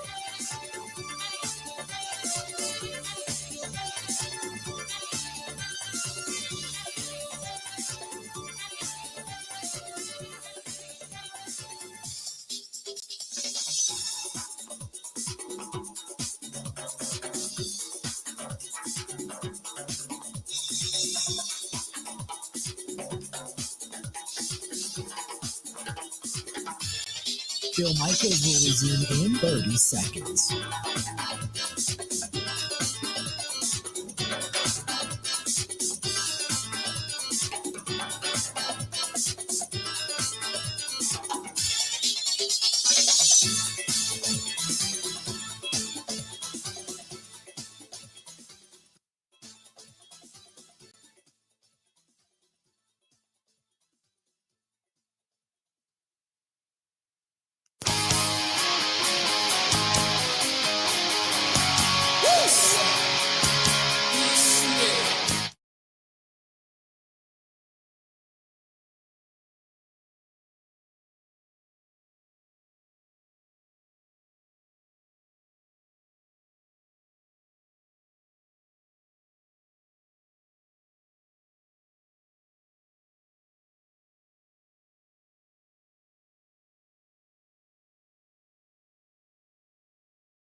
every ball is 6 inches in front of his chest.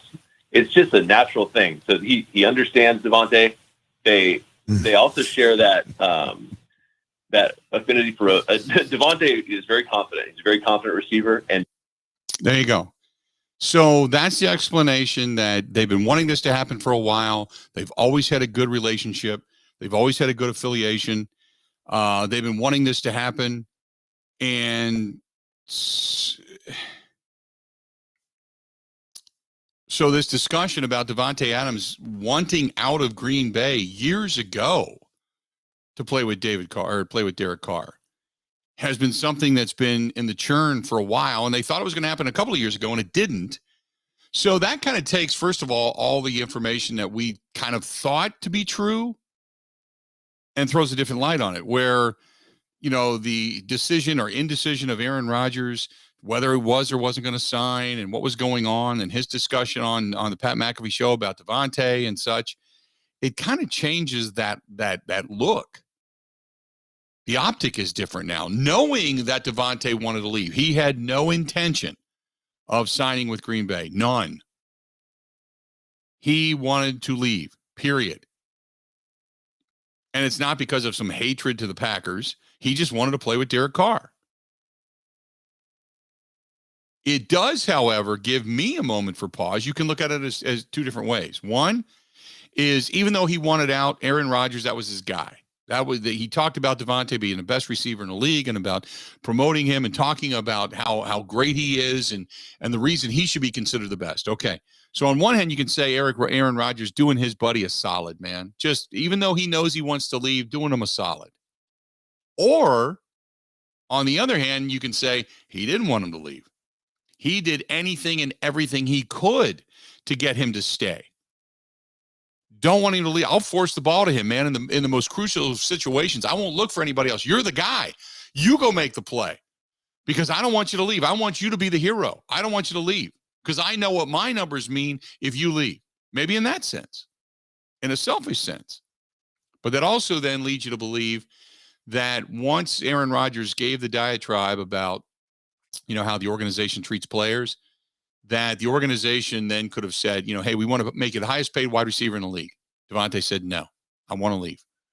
Okay. Where do you want to go? I want to go to play with my buddy Derek Carr. Okay. So instead of the organization saying, screw you, we're going to open it up to the highest bidder, which would have made him mad, and he wouldn't have signed then the tender for the franchise tag, which means they would have all been at a stalemate. The Packers did the right thing and said, okay, we'll send you where you want to go. We just got to get something for you. I hope you understand that. We got to get some decent stuff. And they did. For all intents and purposes, they did. So everybody kind of was happy. The organization did Davante Adams a solid. He gets to play with his guy. Rodgers didn't hold up the deal. And if anything, he helped the deal because he made Davante Adams more valuable as a wide receiver. And even though he didn't like it, he saw his guy leave. Depends on how you look at this. Will probably depend on what your attitude is or your thought is. 877-867-1670, 877-867-1670. Jay Qualls says Aaron just made the team pay for drafting Jordan Love, $50 million big ones. This one is from also same thing. So my take from Carr revealed that Aaron wants out of Green Bay, just like Devontae. That's what the last dance post meant, but the organization isn't willing to get rid of Aaron like they did at Davante Adams. No, this meant that it was their last dance together. That's what that meant. And I would love Aaron to explain it from his perspective. Because this is just so weird, because think about this. And Ben, tell me if I'm wrong here.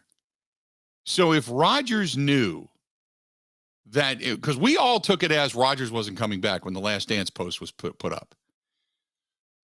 We all took it that Rodgers wanted out. But if Rodgers and everybody else knew that this was it for Devontae, he was not coming back, that was what the last dance meant, then my question would then be, why did Rodgers go on and on about re-signing Davante to Pat McAfee? That's the only thing that I don't understand. You know what I mean? Well, I guess I don't know if this was his purpose, but try to pump up whatever the Packers could get back for him. Try to pump up the trade value. Okay. So he's doing the team a solid. I mean, that's my third conspiracy with why he zoned in on him at the end of the 49ers game. It's like, hey, if they see me throw to this guy all the time, then they'll give up an extra second. That's my only question in all of this. Because Rodgers made it seem like his deal was hinged upon Davante's deal. And I wonder if Rodgers meant when he talked about Davante's deal and about the team, treating Davante right, if he was waiting to see if the team was going to do Davante a solid by sending him back to Las Vegas, or if they were going to give him the best contract for the best receiver, which is what Rodgers called him all the time. And then when Davante turned it down, he said, okay, I'm going to come back anyway because you guys treated him right. I would love to know. I would love that 5 minute. I hope Pat McAfee asks these questions. I really do. Because there's no egg on anybody's face in all of this. It's just a different shift in thinking. That's all. 877-867-1670. Hit us up. Interesting questions all the way around. Stay tuned. More of the Bill Michaels Show coming up next. This is the Bill Michaels Show on the Wisconsin Sports Zone Radio Network.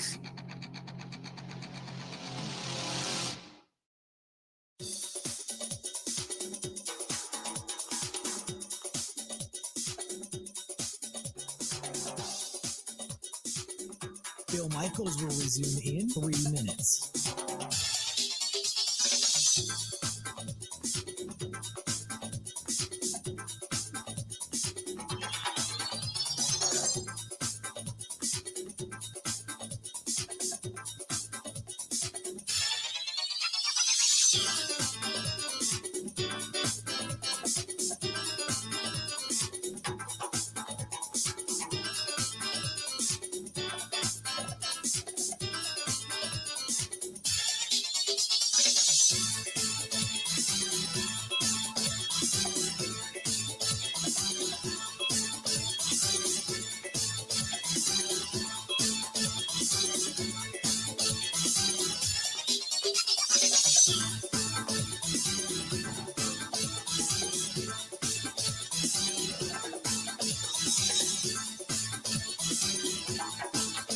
Bill Michaels will resume in 2 minutes.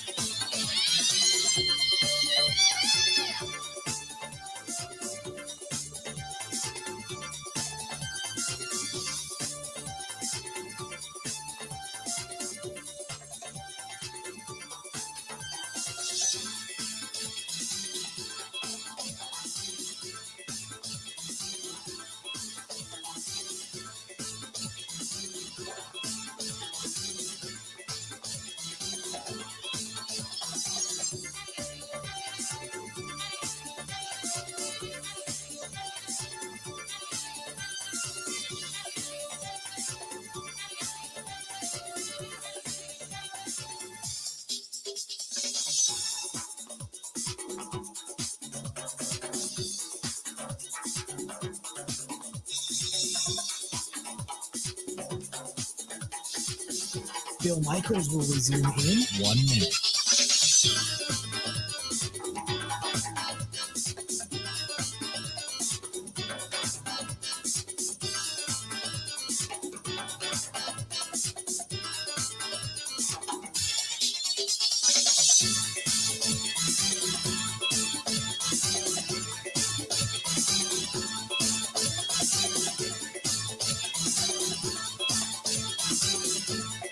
Bill Michaels will resume in 30 seconds.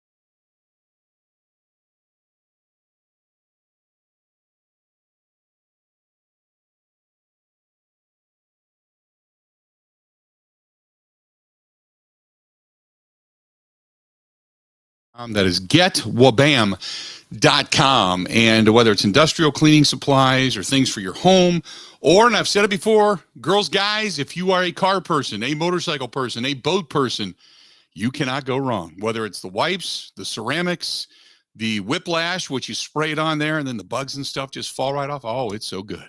So good. I'm telling you, it just has to be discovered. More people got to use it and then start telling other people about it. And if you want to pick it up, you can always go to some of the finer retailers, specifically like a Wisconsin Harley-Davidson right next to the parts department, the parts counter. Go to getwabam.com. That is getwabam.com. So Aaron Rodgers, oh, wait a minute. Let's see here. Steve says, it's not for mere mortals to understand what happens between Rodgers and the Packers. I don't believe at times the Packers are even understanding what Rodgers is thinking. Steve, I can see that because at times, I mean, there is a logic to it. Sometimes it seems chaotic to us, but we don't know everything. And I've said it before. Sometimes you just don't know what's going on behind closed doors. So I understand that. But sometimes it's just a little, it seems like it's just a lot of water movement to get a very short distance, you know? Jay Quall says, connect the dots. Start from draft night when somebody from Aaron Rodgers' camp informed the 49ers that Aaron wants to be traded and the Packers didn't trade him.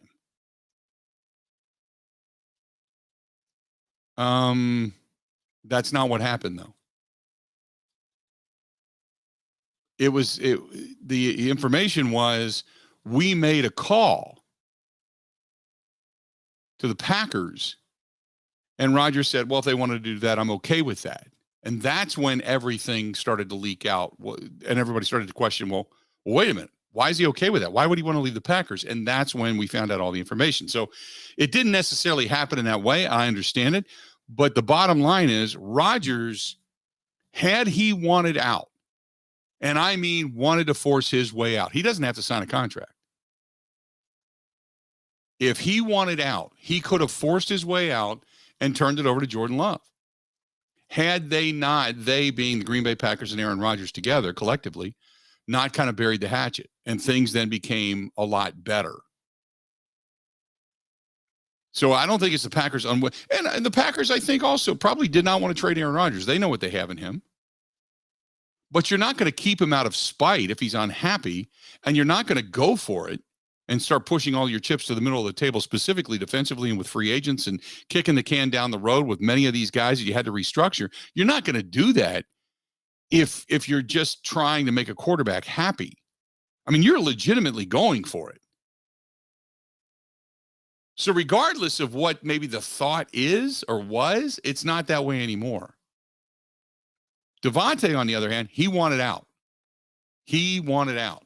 And let's be honest, it doesn't give him any more of an opportunity to win a Super Bowl with Las Vegas than it does with Green Bay. He just wanted out. He wanted to go play with his guy. That's it. Let's go to the phone calls. Let's talk to Larry. Larry, welcome to the program, The Bill Michaels Show. What's going on, man? Oh, hey, guys. Great day today. Great subject, actually. But what I want to say, I'm a little bit older than you guys. So I've been through the Packer years with Vince Lombardi and everything else. And everything has changed. There's two things that drive the NFL, in fact, probably all sports. The first thing is money. And the second thing is trying to win a title, whether it's the Super Bowl or World Series or whatever. Davante Adams, whether you go back 3, 4, 5 years ago, he wanted to win a Super Bowl. He wants to win a Super Bowl. Mm-hmm. And what happened was he said, I'm going to stick around for a couple more years with Aaron because we have a team that should be able to get this done. At the end of last year, and his contract's coming up, he's like, been there, done it, seen it. I'm going to move on. I'm going to go with Derek Carr. I like the guy. I want to play with him, and they're giving me the money. If they wouldn't have offered him the money, he'd still be in Green Bay. But it was them or Green Bay, and he was like, nah, I'm going to move on.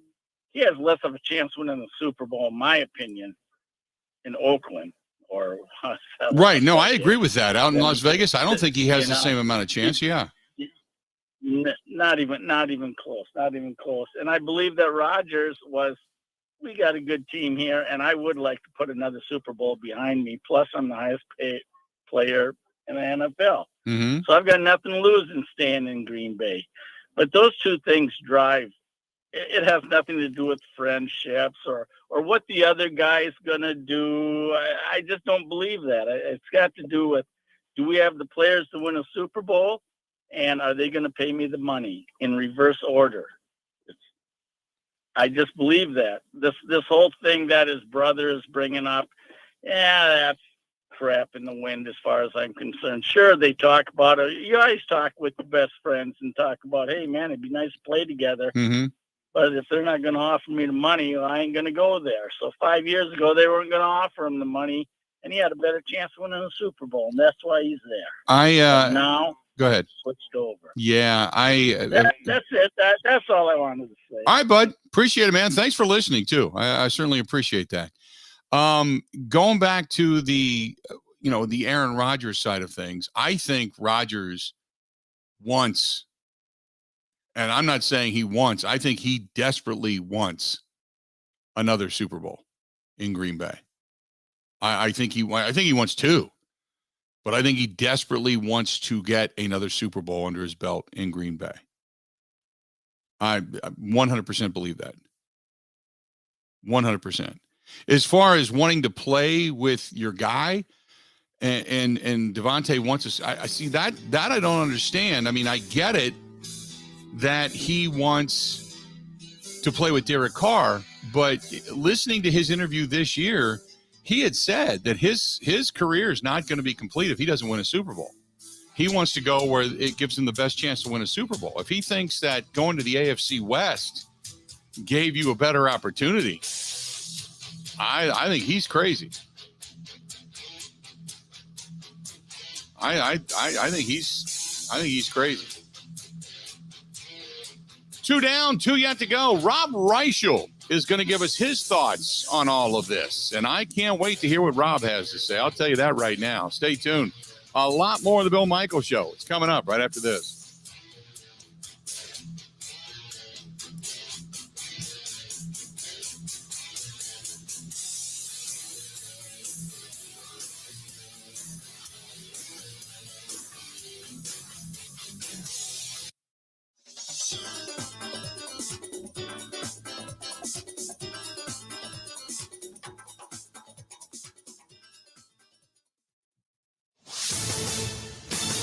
This is a Wisconsin Sports Zone update. Well, the Brewers' longest road trip of the season came to an end last night with a 4-3 loss in 10 innings to the Cubs. A sac fly scored the winning run from third for Chicago, which forced the Crew to settle for a split of their 4-game series. Despite the loss, the story may have been Milwaukee starter Jason Alexander making his MLB debut at age 29. Alexander went 7 innings, allowing 3 runs, and garnered high praise from manager Craig Counsell afterward. Oh, it was a great job. I mean, he pitched really, really well. He pitched, as good as we've had this year, I think, past the first inning. Just one of those 3 runs came in the final 6 innings of his outing. I think the first inning, it was just a little bit trying to be too fine, not trusting how good his stuff is. And then once he got some feedback that, hey, this stuff's going to work here in the strike zone, and just go on the attack. And then, to deliver 7 innings on a night where we really needed it, regardless, the game didn't end the way we wanted, but it helped a bunch of guys out. Milwaukee back home tonight to open a series against San Diego at American Family Field. First pitch is set for 6:40. Where can you learn the skills to take care of yourself and your family? An apprenticeship in construction. Imagine earning money while you learn and getting paid to go to class and graduating without big college debt. You can explore 11 different trades. To get started as an apprentice, visit buildyourcareerwi.org or search for ABC of Wisconsin online. Well, the Packers going to finish out the second week of OTAs tomorrow in Green Bay. The next thing on the schedule, a mandatory 3-day minicamp that gets going on Tuesday. The team announced yesterday that the practices on Tuesday and Wednesday will be open to the public. Quarterback Aaron Rodgers expected to attend after not taking part in OTAs. He and Tom Brady won the match golf event out in Las Vegas last night. With this Wisconsin Sports Zone Network update, Zach Heil, Print.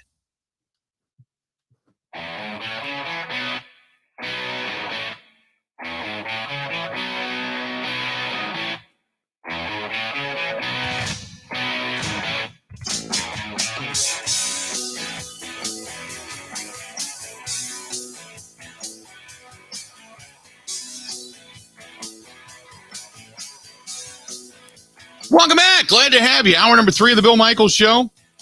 And good stuff. We've gotten, I've lost my mind. I don't even know how to speak anymore. I've been doing it so long, and I figured it would come natural, and it just doesn't.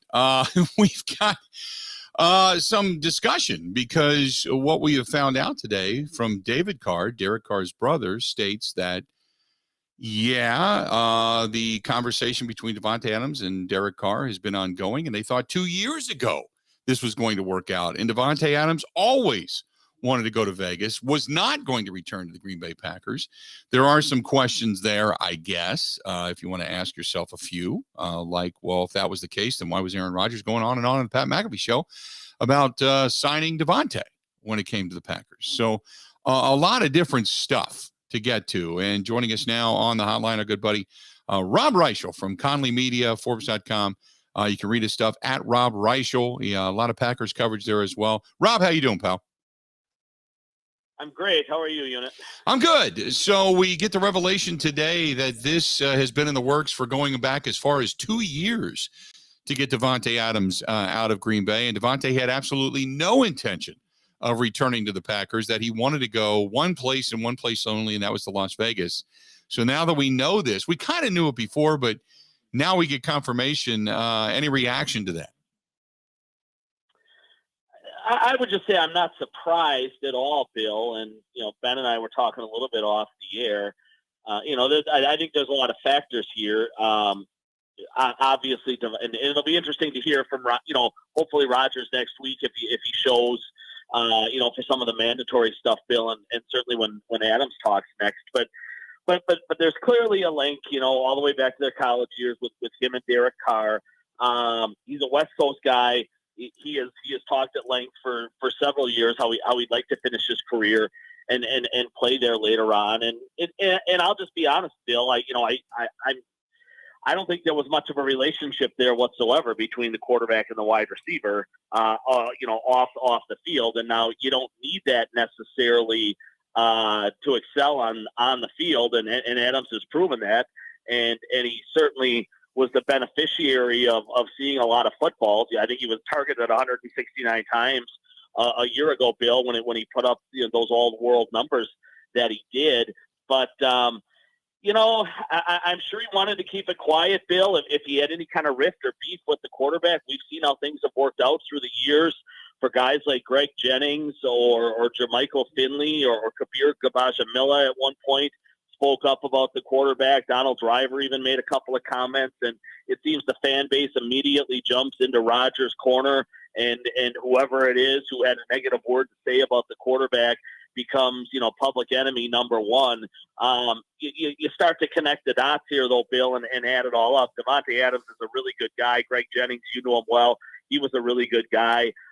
Finley was kind of a goof, but, he said what was on his mind. I think, Bill, through the years, there's, been rifts between the quarterback and maybe a lot of guys that have come and gone inside that locker room. And Davante tried to do this a little more privately.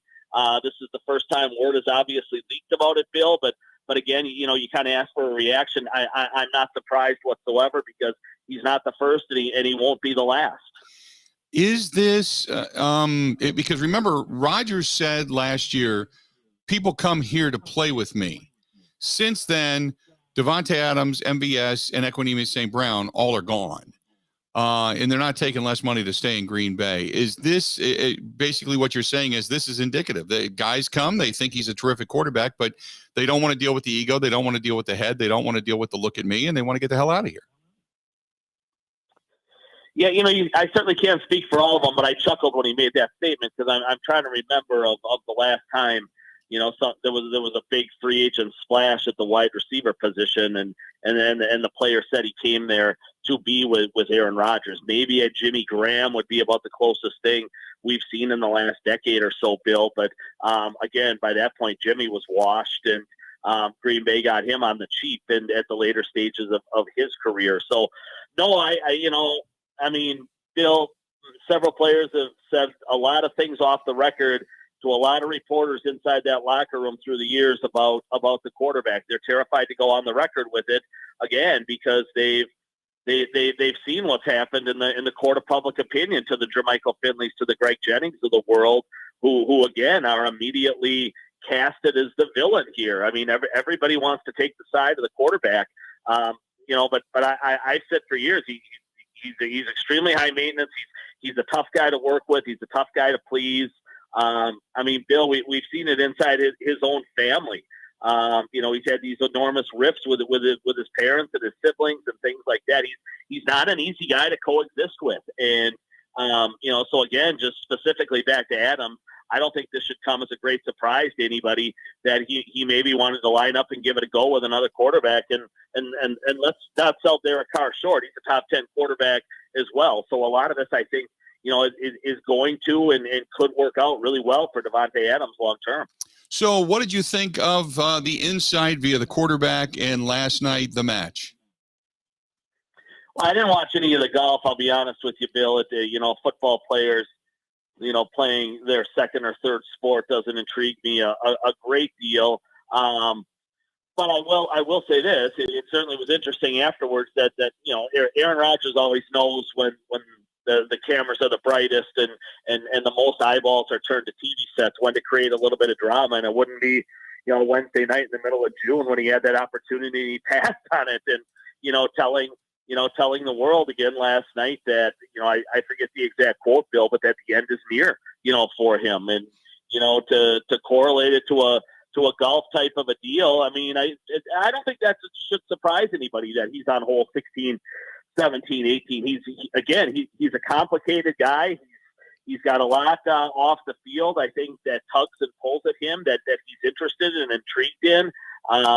He probably looks at it, and then he's going to be 39, Bill, in December.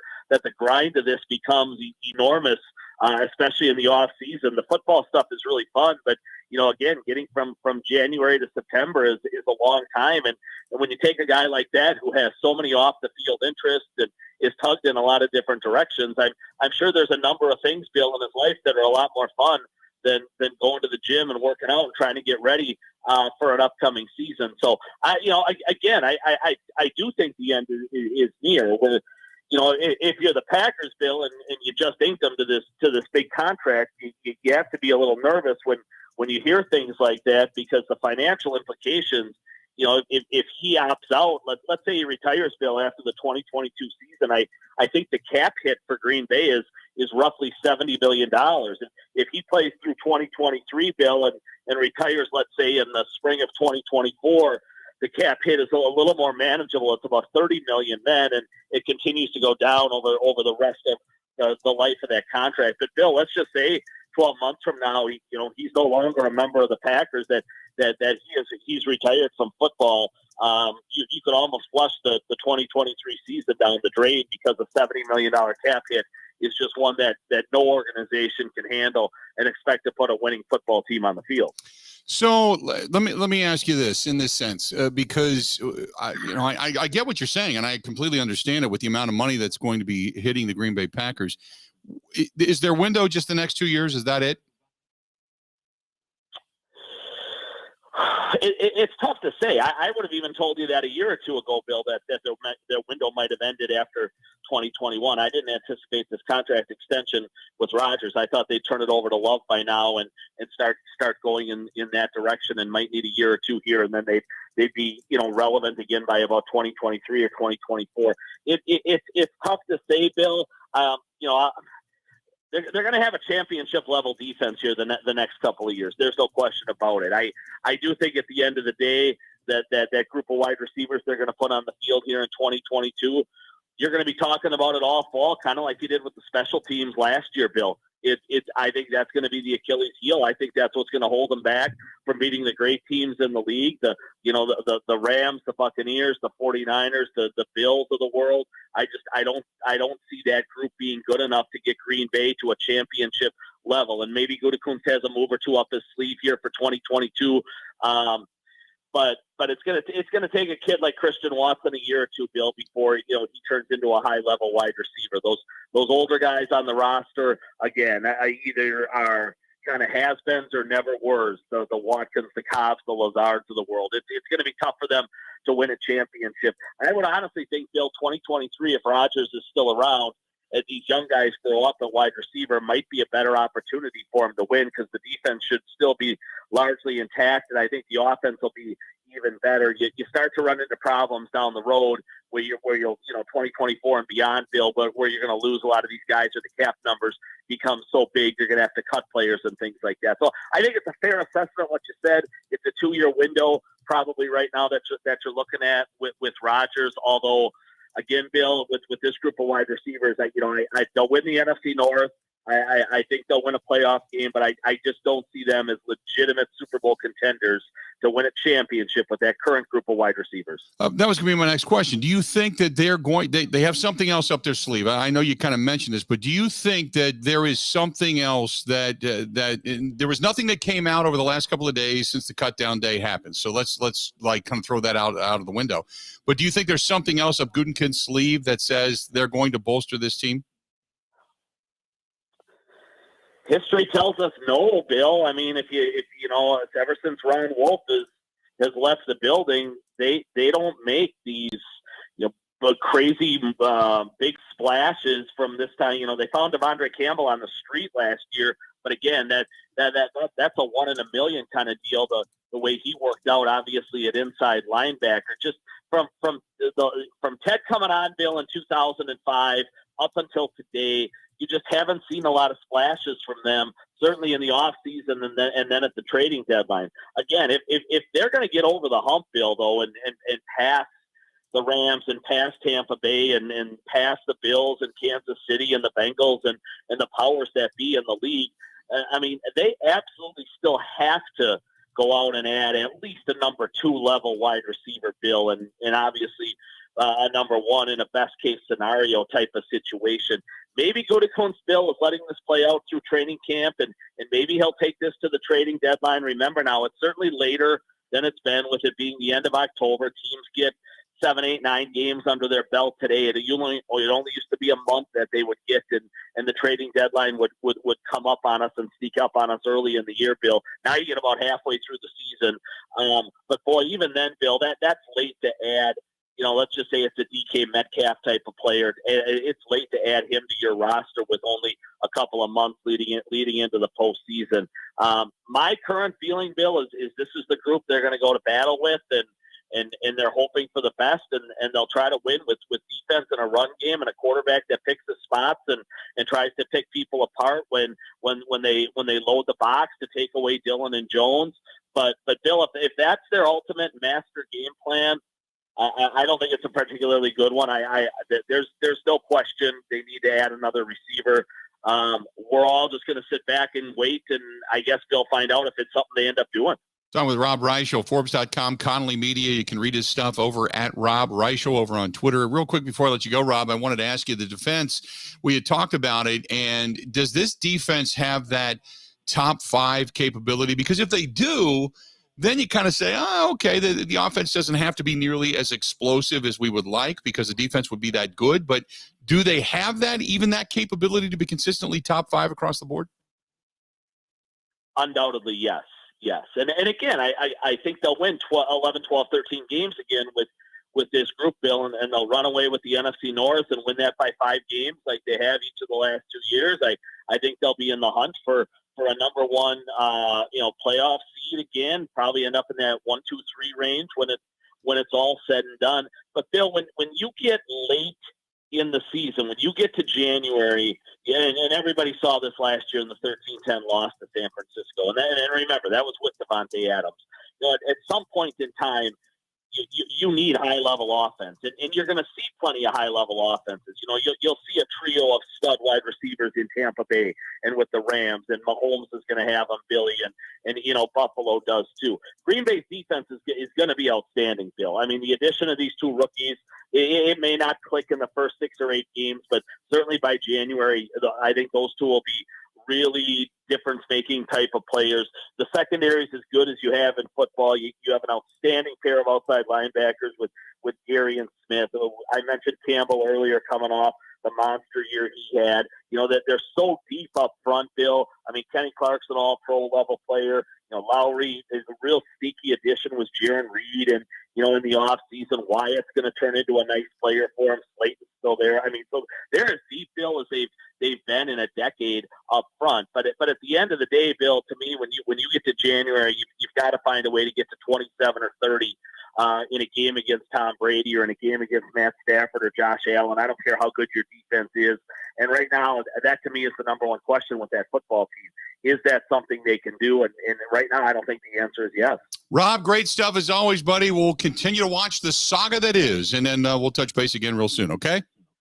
Always a saga, right, Bill? That's All right, it. Thanks a lot. Keeps us going. There you go. That's our buddy Rob Reichel joining us for a couple of minutes. Forbes.com. You can read his stuff at Connolly Media as well, author of numerous books regarding the Packers. You can see his Packers coverage at Rob Reichel, Reischel, Reischel, over on Twitter. Good stuff from our buddy Rob Reichel. Let's do this. We're going to step away, take a quick break, come back. More of the Bill Michaels Show coming up next. Covering Wisconsin sports like a blanket. This is the Bill Michaels Show on the Wisconsin Sports Zone Radio Network.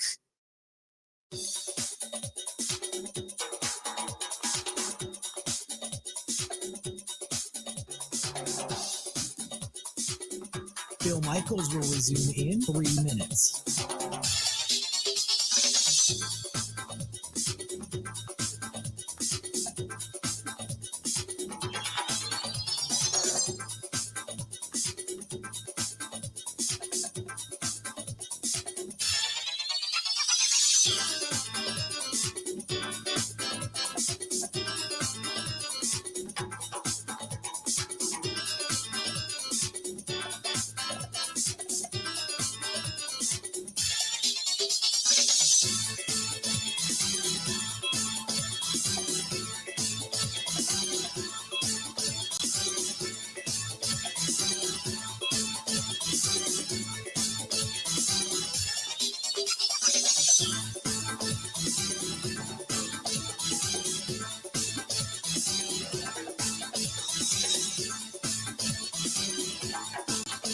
Bill Michaels will resume in 2 minutes.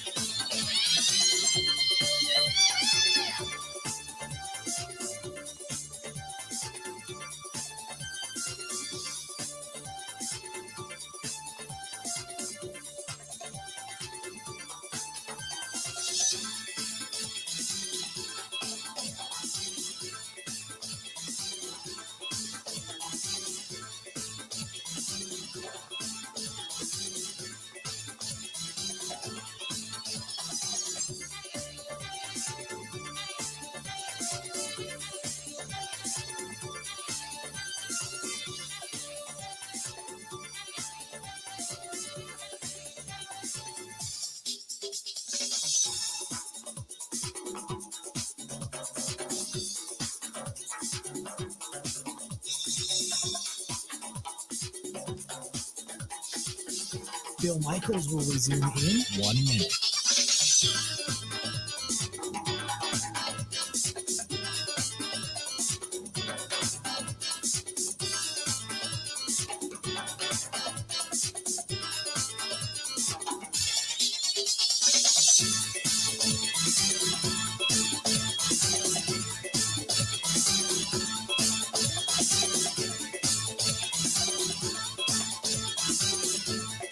Bill Michaels will resume in 30 seconds.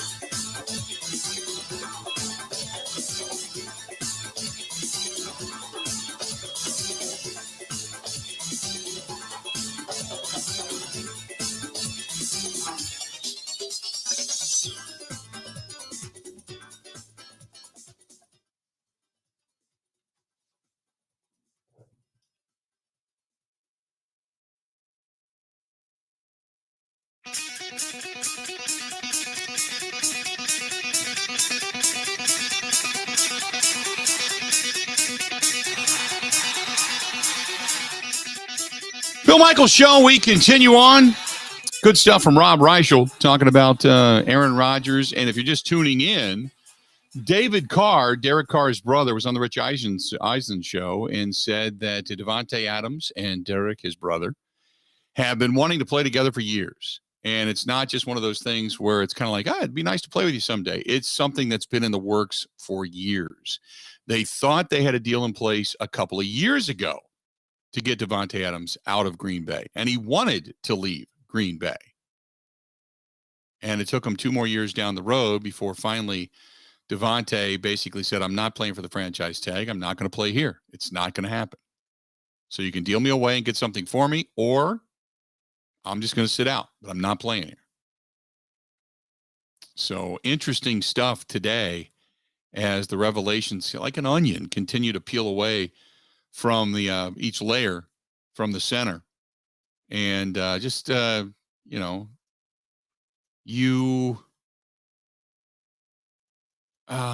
I put this? All of this tends to spin around Aaron Rodgers. I don't know if it's all warranted. He is the lightning rod for many. I agree with. But I don't know if it's always warranted. Maybe this was just Davante wanting to go play with Derek Carr. He played with Aaron Rodgers. He's done all he could. And now he wants to leave. Now, the statement there's some things here that just, they don't pass the smell test. Davante Adams saying that his career is incomplete unless he wins a Super Bowl. You don't get closer to a Super Bowl by leaving Green Bay. Okay, we all understand that. Because I still think the Packers, if Aaron Rodgers and Davante Adams were still together with this team, with the addition of a Sammy Watkins, with the addition of, say, Christian Watson and company, concentrating on bringing in additional weapons, I think this team, hands down, is the favorite to win the NFC. Hands down. We all look at it as Davante's gone. They don't have any weapons. And I don't see it that way. I see it as they have a consistent threat that is no longer there. But now you just got to figure it out. But it doesn't mean they're not going to be able to move the football. I find it difficult that you lose one guy and suddenly your whole offense is going to grind to a halt. I don't believe that. You know, everybody said prior to Randy Moss and after Randy Moss that, well, Tom Brady, he doesn't have anybody to throw to. He's got a tight end. That's it. And they won championships. So I don't believe that. I think when you have a very stout defense, there's a lot of things you can do. There's risks you can take. There's plays you can call. There's things that you don't normally do, but because you've got a defense to back you up, you tend to do it. I think they'll learn that.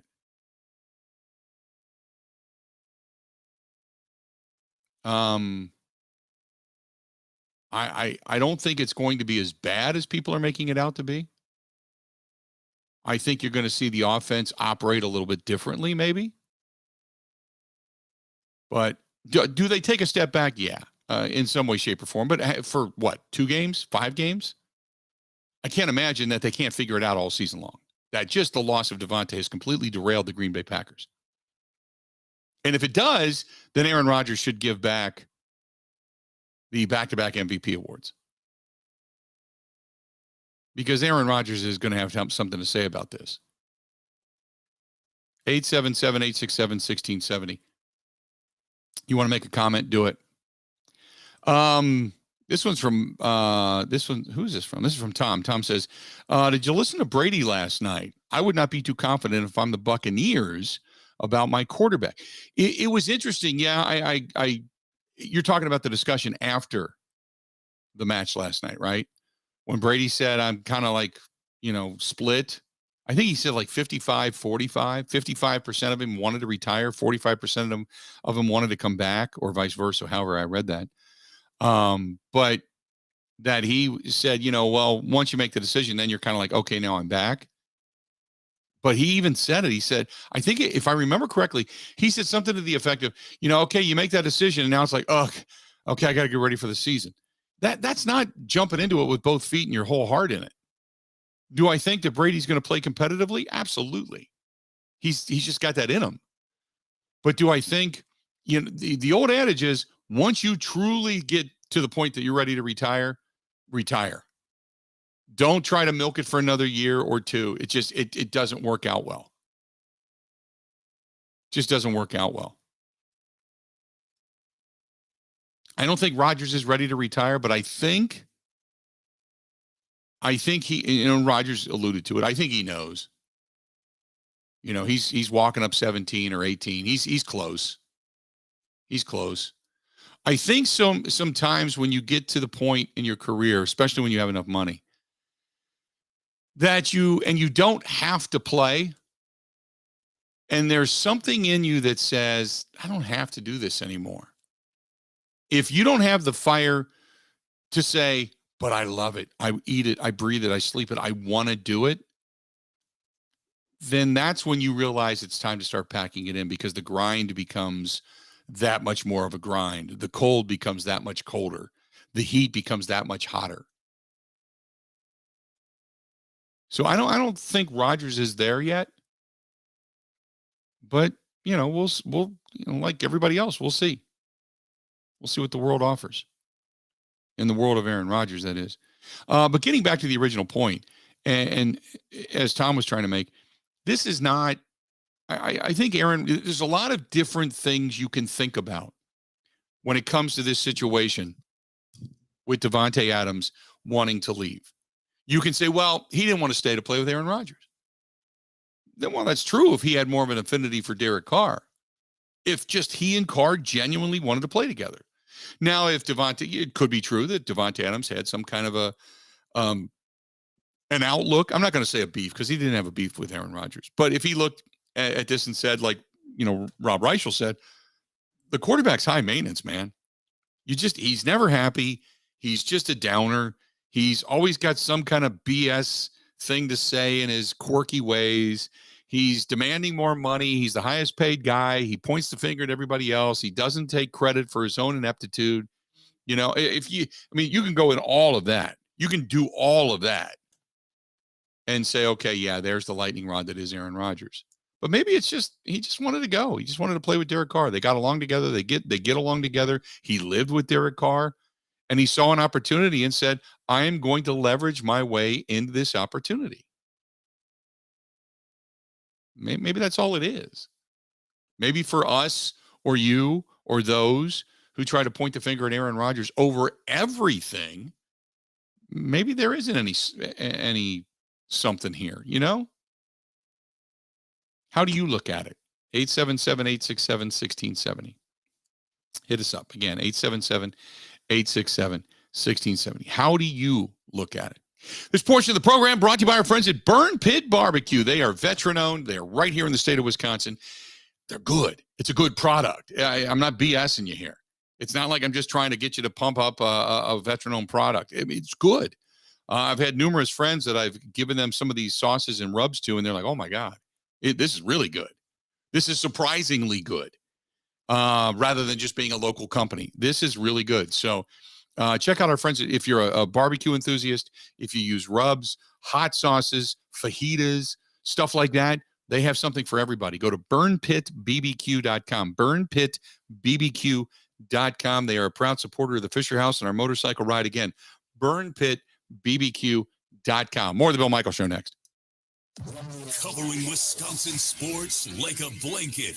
This is the Bill Michaels Show on the Wisconsin Sports Zone Radio Network.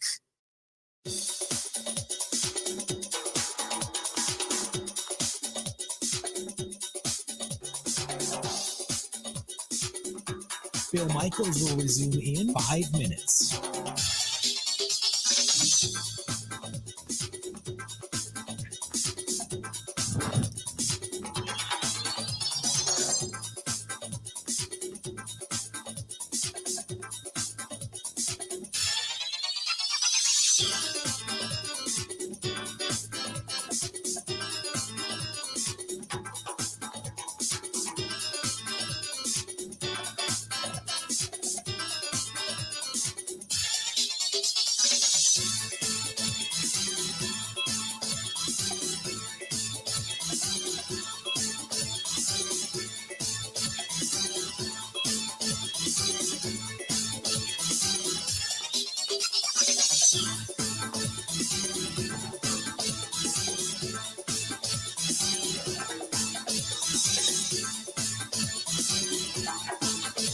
Bill Michaels will resume in 4 minutes.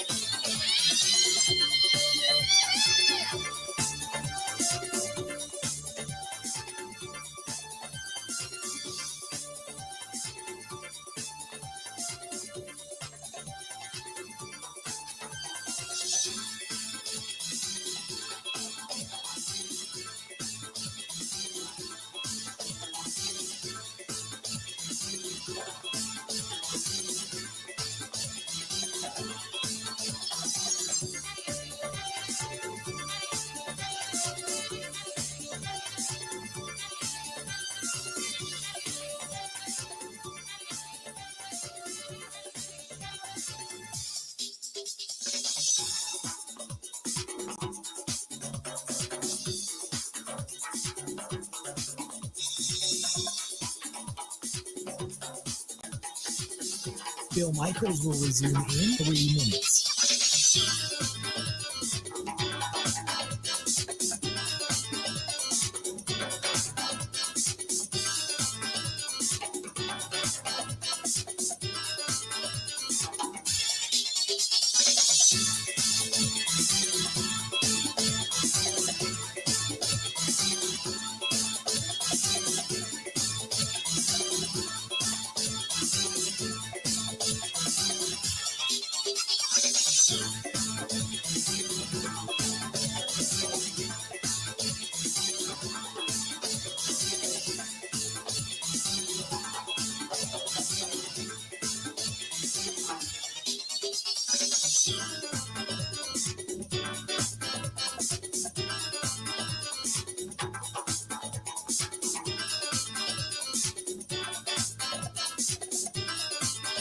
Bill Michaels will resume in 2 minutes.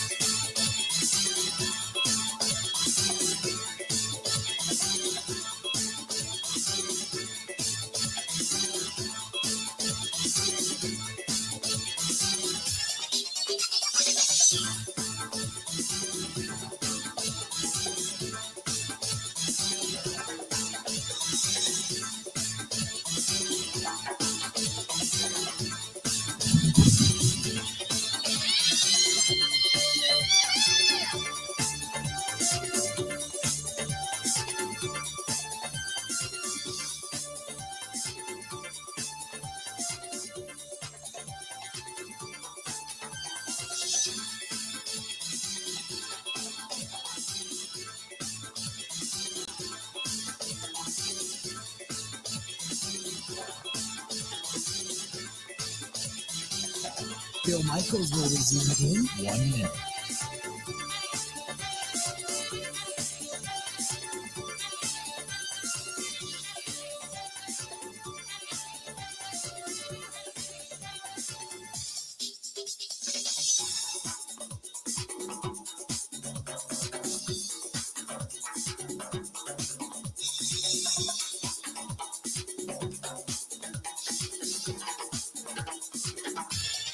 Bill Michaels will resume in 30 seconds.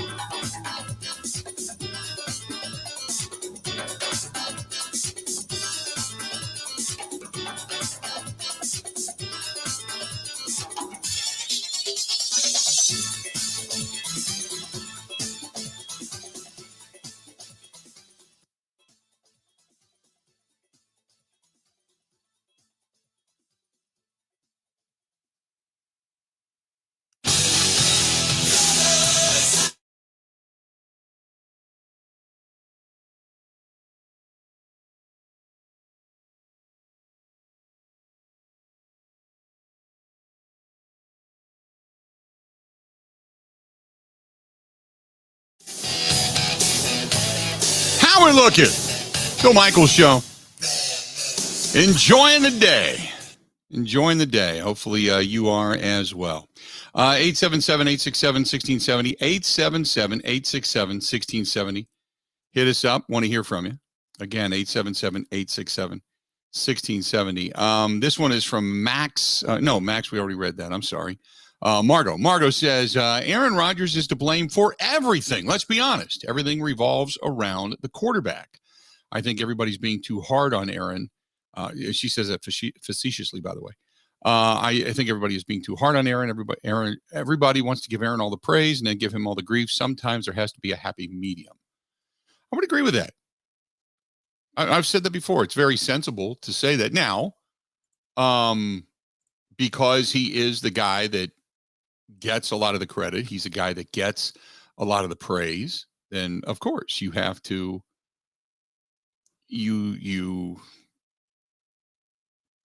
how do I put this? You have to, be accountable. Might be the best way to put it. If you're going to be the face of something, you have to also be accountable to something. You know?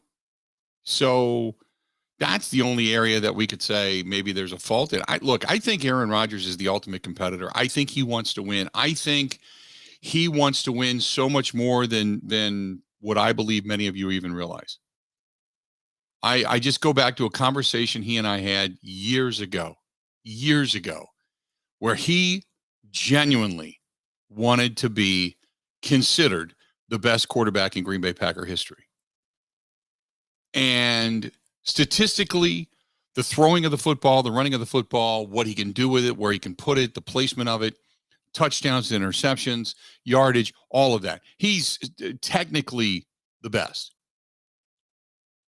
Technically the best. We know that football is the ultimate sport. You have to have everybody around you to be able to win. So we've seen a lot of good quarterbacks. I mean, Lynn Dickey's record should be so much better than what it was, but the defense wasn't that good. We all know that. He doesn't get nearly the credit he deserves. So Aaron Rodgers is an incredible quarterback in the sense that he kind of drugged some bad teams into the postseason when they really didn't have any business being there. And the unfortunate thing about it was because he was that good, they ended up drafting lower through no fault of his own, you know? So on one hand, you can say, boy, should have more wins, should have more championships. On the other hand, you can say they had no business being there, and they got there because of him. And because of the draft position, it might have been their own worst enemy because he was just that good. So it depends on how you look at things. But I know he wants to win. I know that. If he won in the last 2 years, if he won 2 of the next 3 years, Super Bowls, and he ended up with 3 on his resume, he'd be the greatest quarterback in Green Bay Packer history. And I know there's many of you who would then yell at me, Bart Starr. Different era, different ability, different time. You have to understand the process. But in the Super Bowl era, he would be the best. And that goes all the way back into the late 60s. Right? He would be the best. It's difficult to look at the legacy and lore of a quarterback from days gone by and say that, in today's day and age, they wouldn't do this or wouldn't do that. Same thing with Aaron Rodgers going backwards, saying, Vince Lombardi, would he have allowed certain guys to leave, to stay? If a guy would have made him mad, would he have shipped him out? All that kind of stuff. Who knows?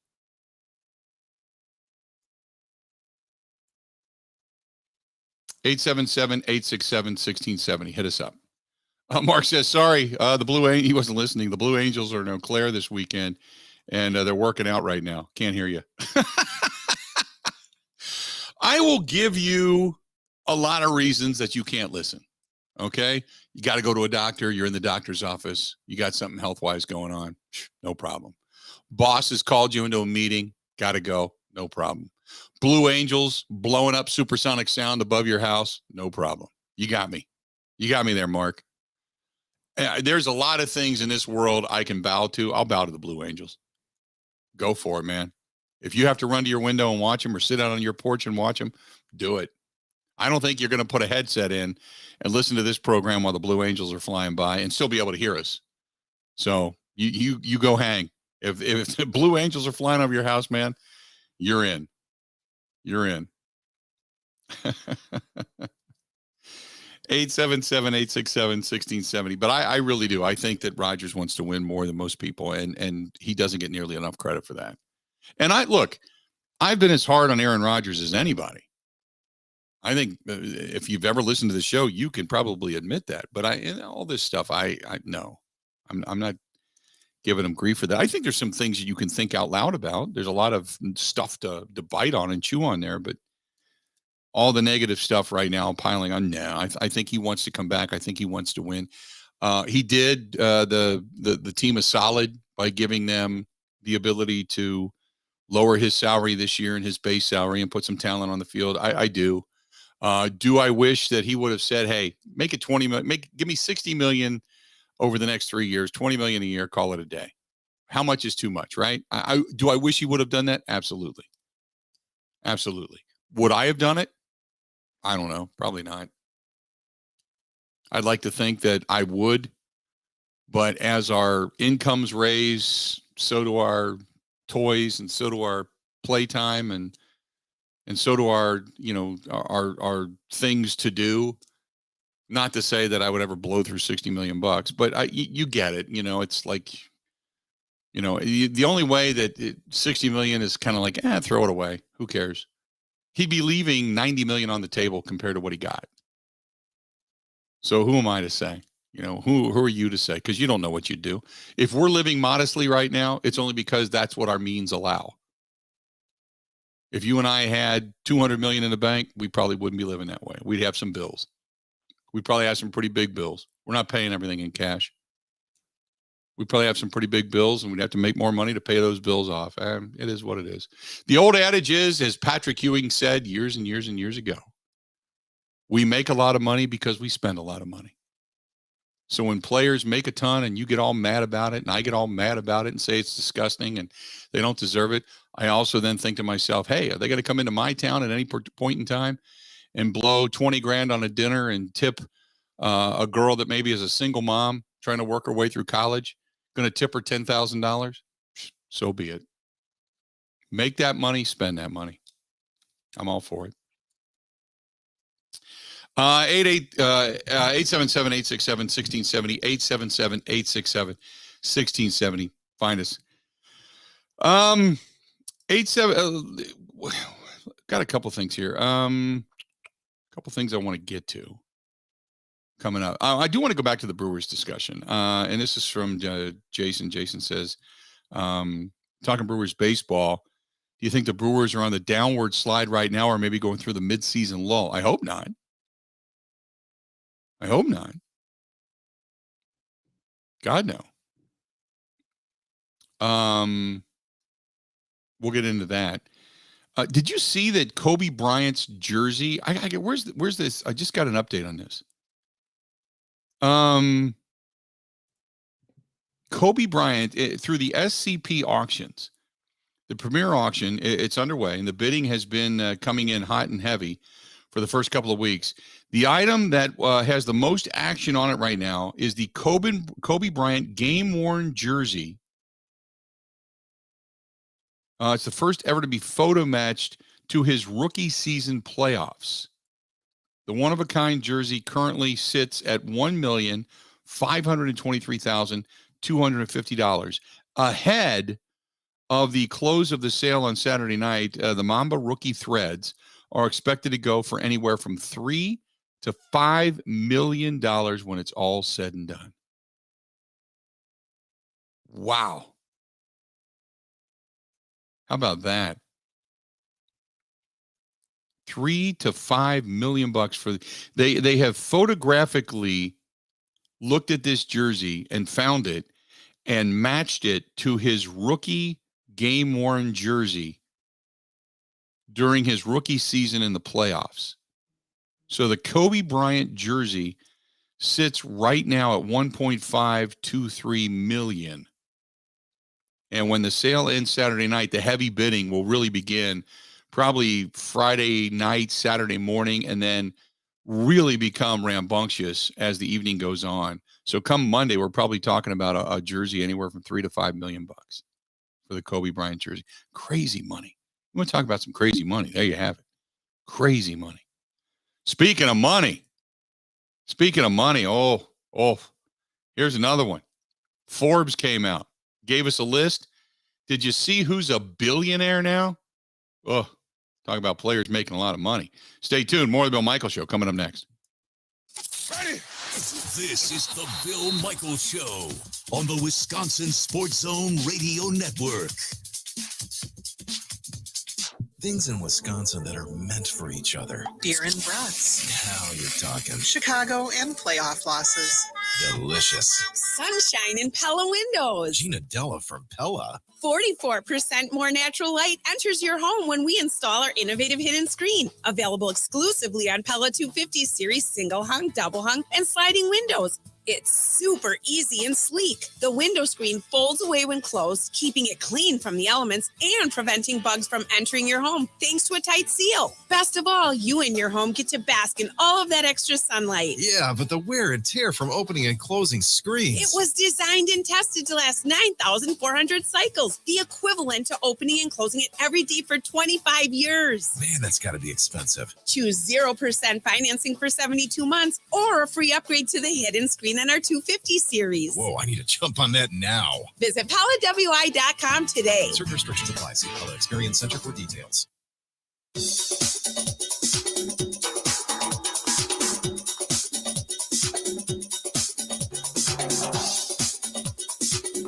Bill Michaels will resume in 3 minutes.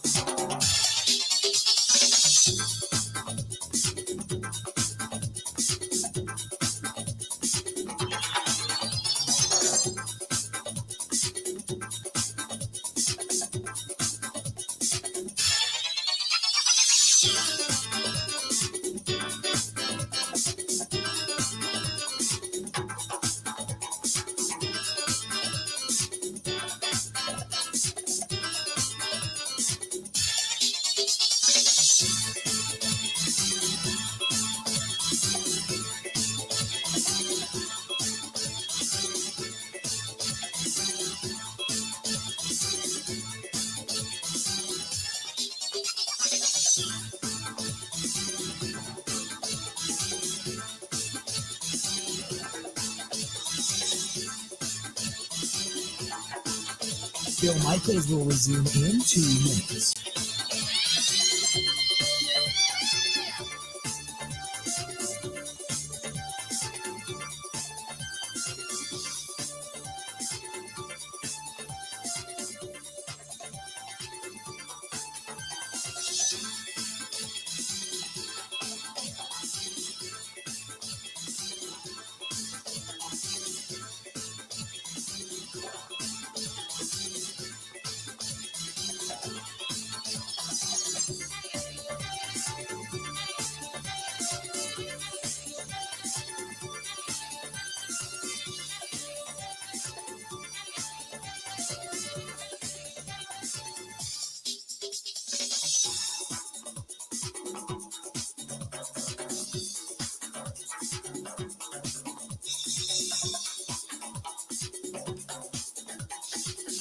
Bill Michaels will resume in 1 minute.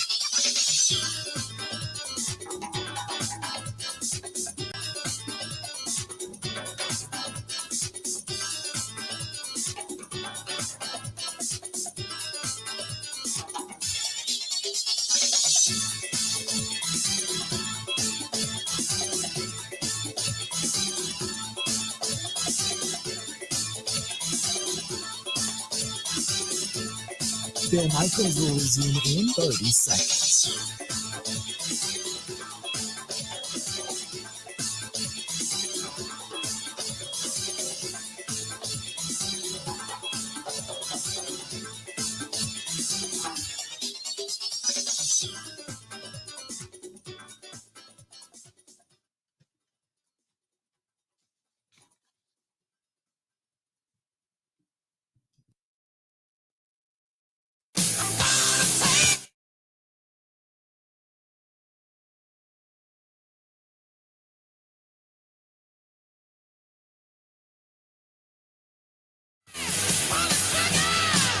Pella Windows and Doors of Wisconsin.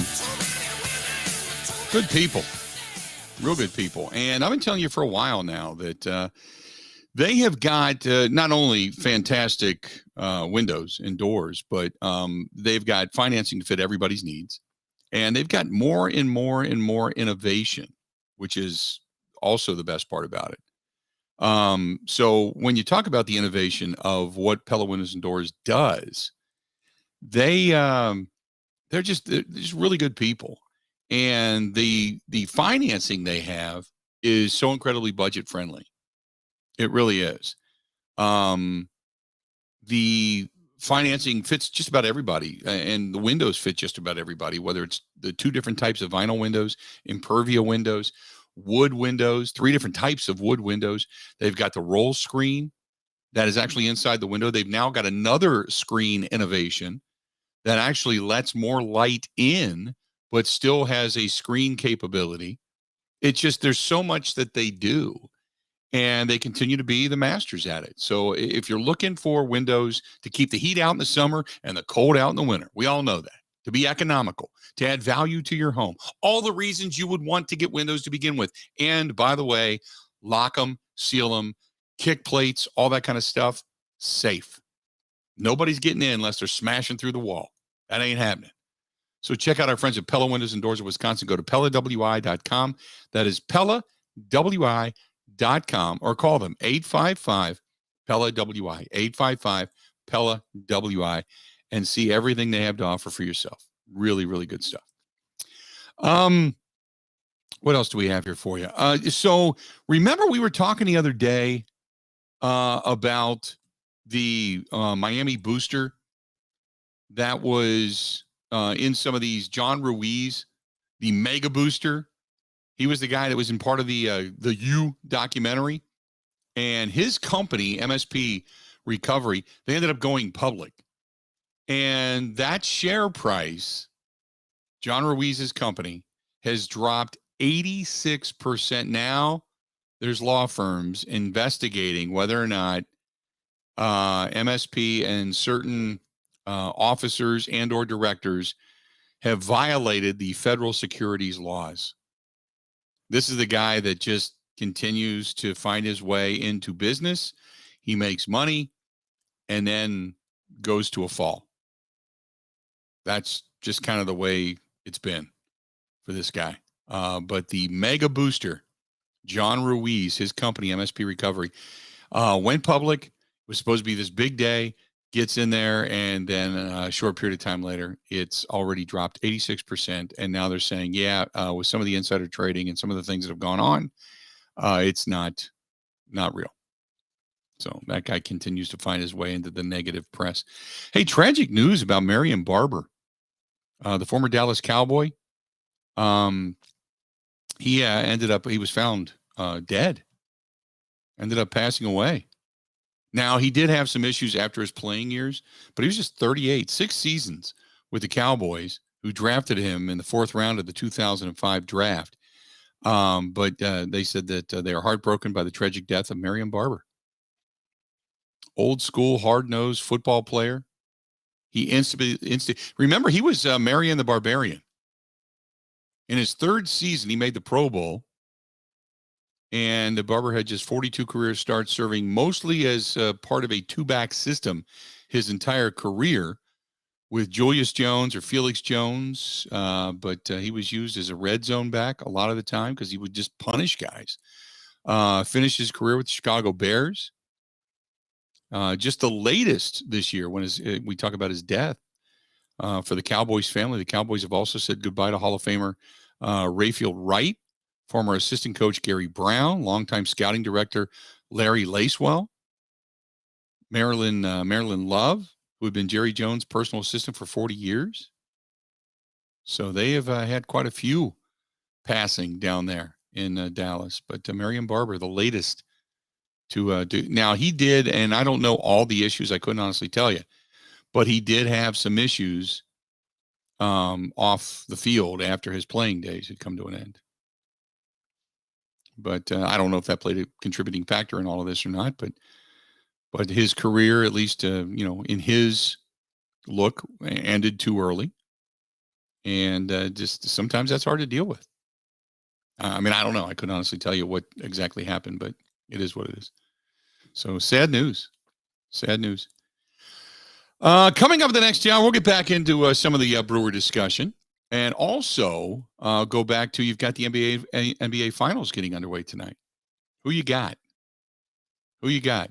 Boston, Golden State, and why?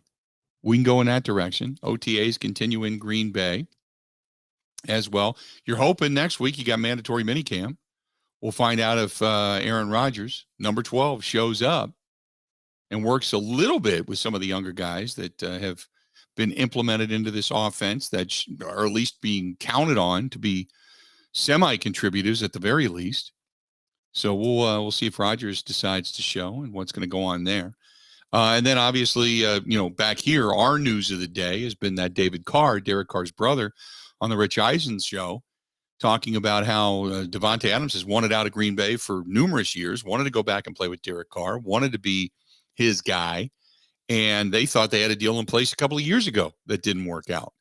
So for them to get another bite at the apple, there was no way that Davante Adams was coming back to Green Bay, which is evident because the Packers, at least according to sources, many reports and rumors out there, had offered him just as much, if not more money, an opportunity to stay, and he turned them down and said, "No, I'm leaving." So, where does that? What does that look? What is that optic for the Packers? What is that optic for Davante? What is that optic for Aaron Rodgers? We'll get into all of that coming up here in just a little bit as well. 877-867-1670, 877-867-1670. Jason says, old news, move on. No, it came out today. No, it came out today. Just an FYI. And Jacob also says that why can't we just look at it as Davante wanting to leave and get out of the shadow of Aaron Rodgers, play with another quarterback, and be great there as well to extend his legacy? That's a great point. That's a great point. You are correct. There you go. All right, let's do this. We'll step away, take a quick break, come back. Final hour of the Bill Michaels Show. Stay tuned. We got a lot more coming up right after this.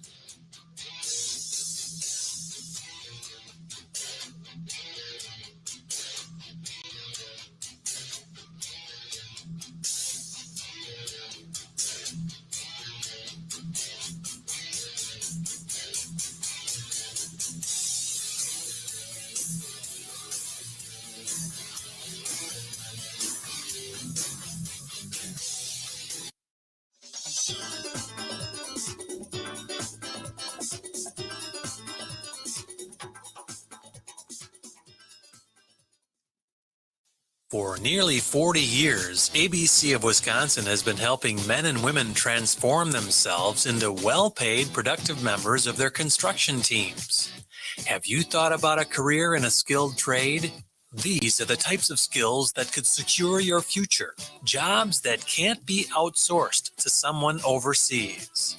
Be in demand. To get your career started, go to buildyourcareerwi.org.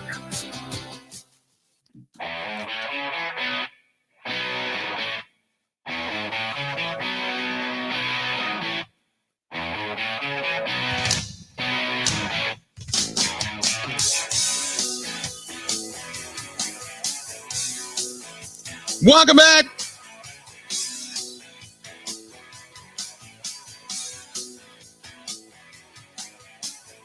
Bill Michaels Show on the air.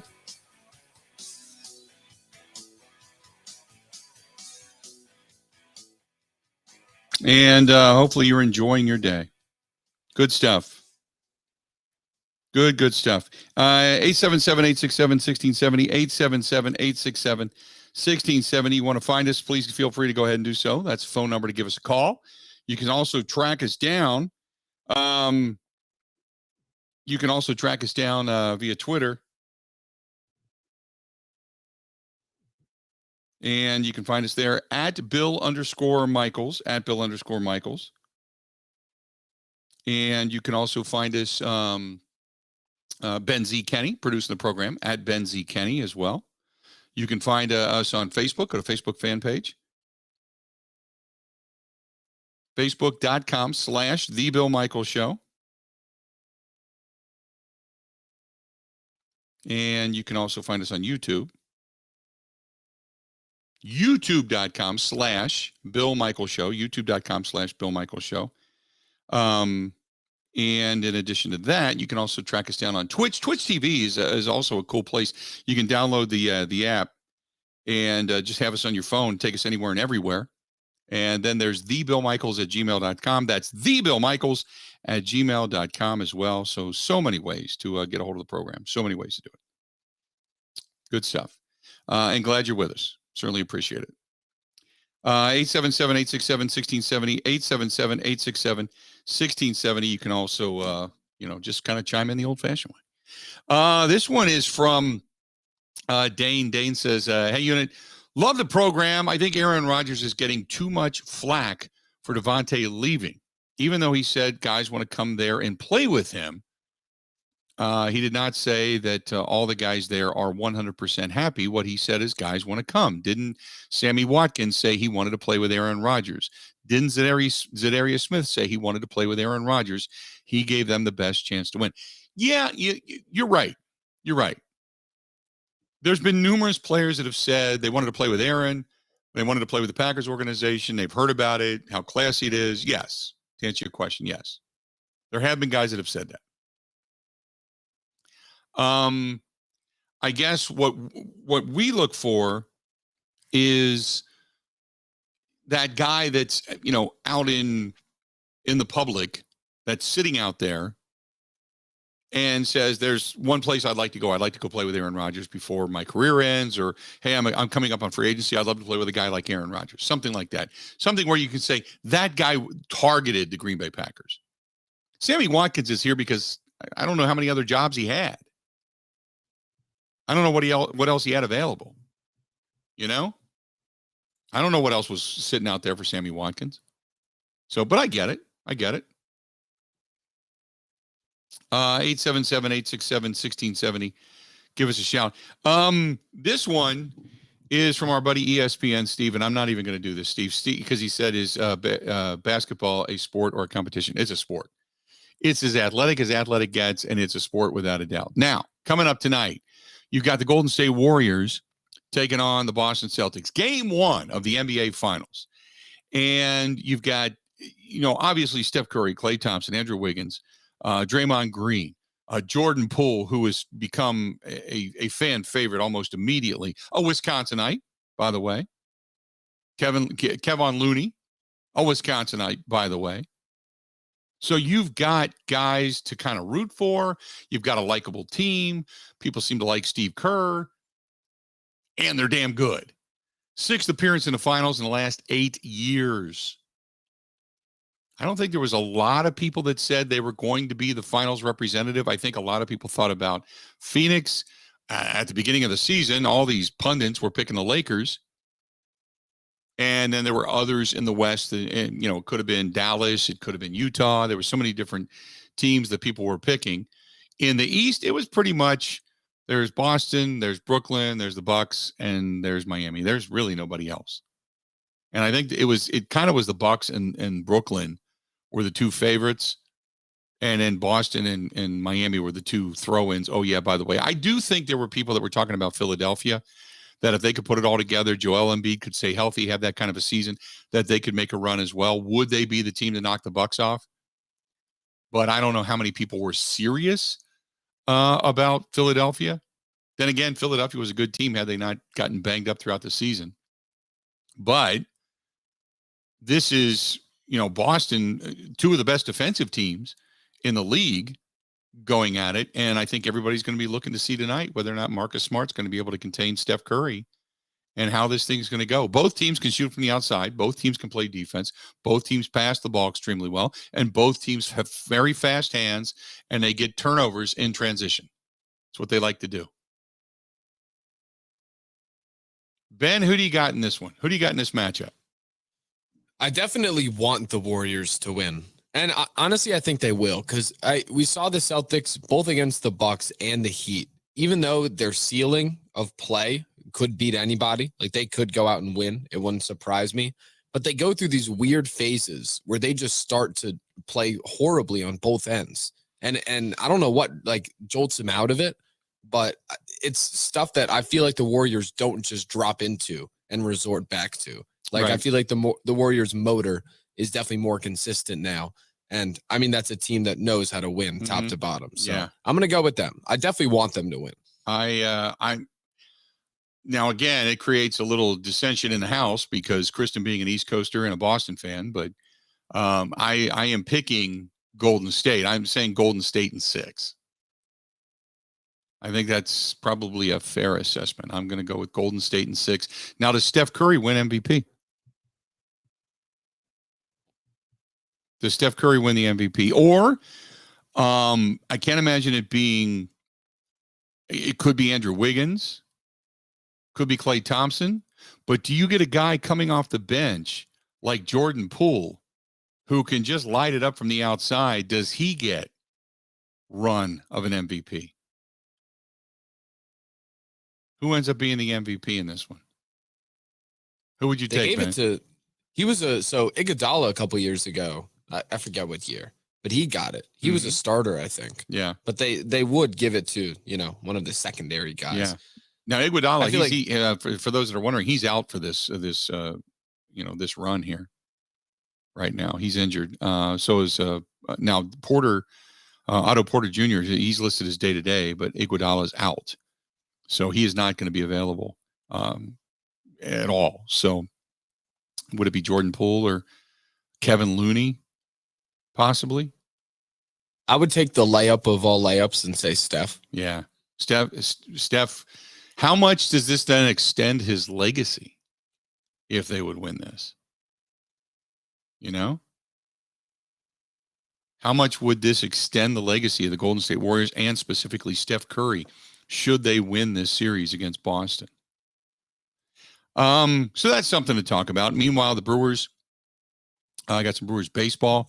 They ended up getting beat yesterday. They got knocked off by the Cubs. And quite honestly, it was a game they shouldn't have lost. It was disappointing, to say the very least. Brewers Padres coming up tonight, 6:40 at American Family Field. Adrian Hauser on the hill. But it was a game they shouldn't have lost. Brewers are 12 games over 500. I think they should have come back home 14 games over 500. Now, I know some will say, hey, look, they're banged up. I get that.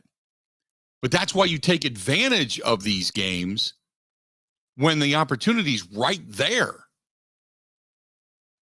to be able to stack success when you are facing adversity. And I think they let a couple of games go against the Cubs. It's hard to sweep teams. I understand that, but I think they let a couple of games go against the Cubs.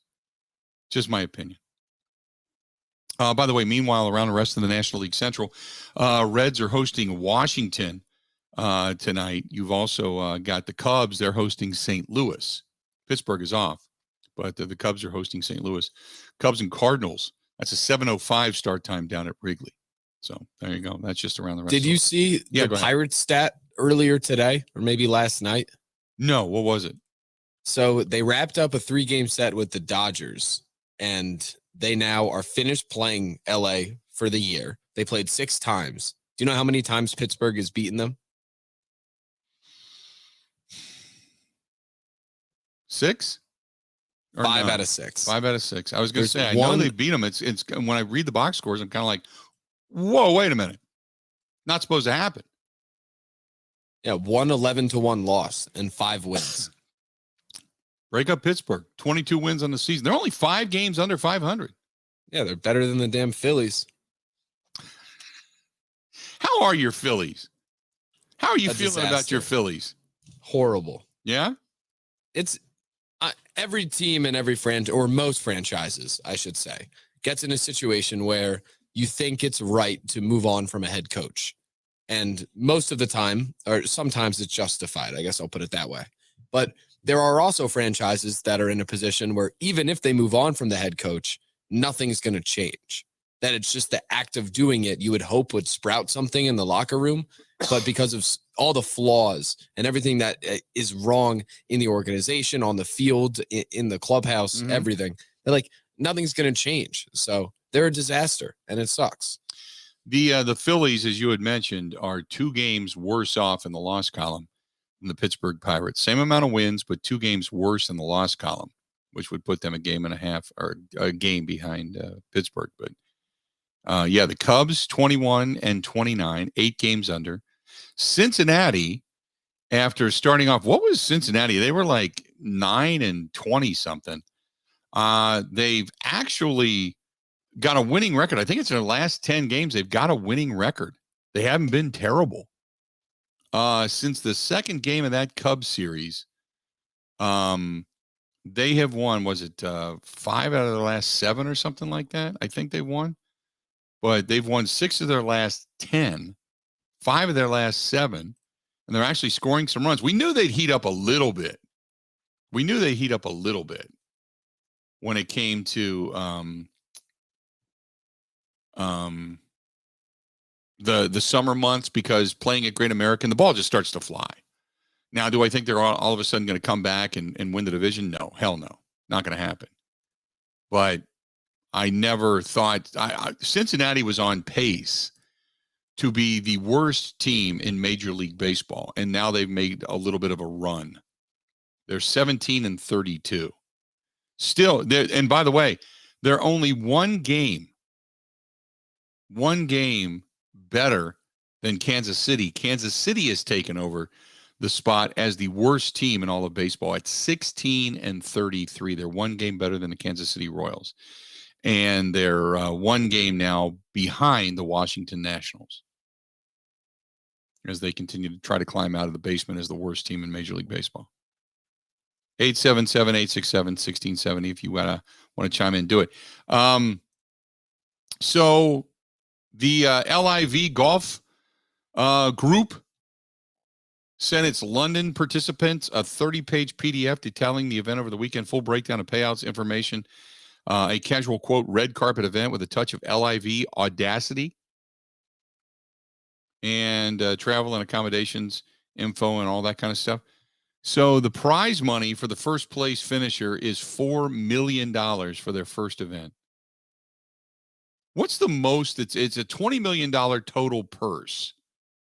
And if you come in 48th in their tournament, you still make $128,000 or $120,000. You still make $120,000. Wow. Their June 7th red carpet event, cocktails, refreshments, heavy hors d'oeuvres, European smart casual dress, no jackets. Caddies are invited. Players get to bring additional guests, all that kind of stuff. They got a DJ featuring DJ Fat Tony. There you go. Nothing says a party like DJ Fat Tony from the LIV golf tournament.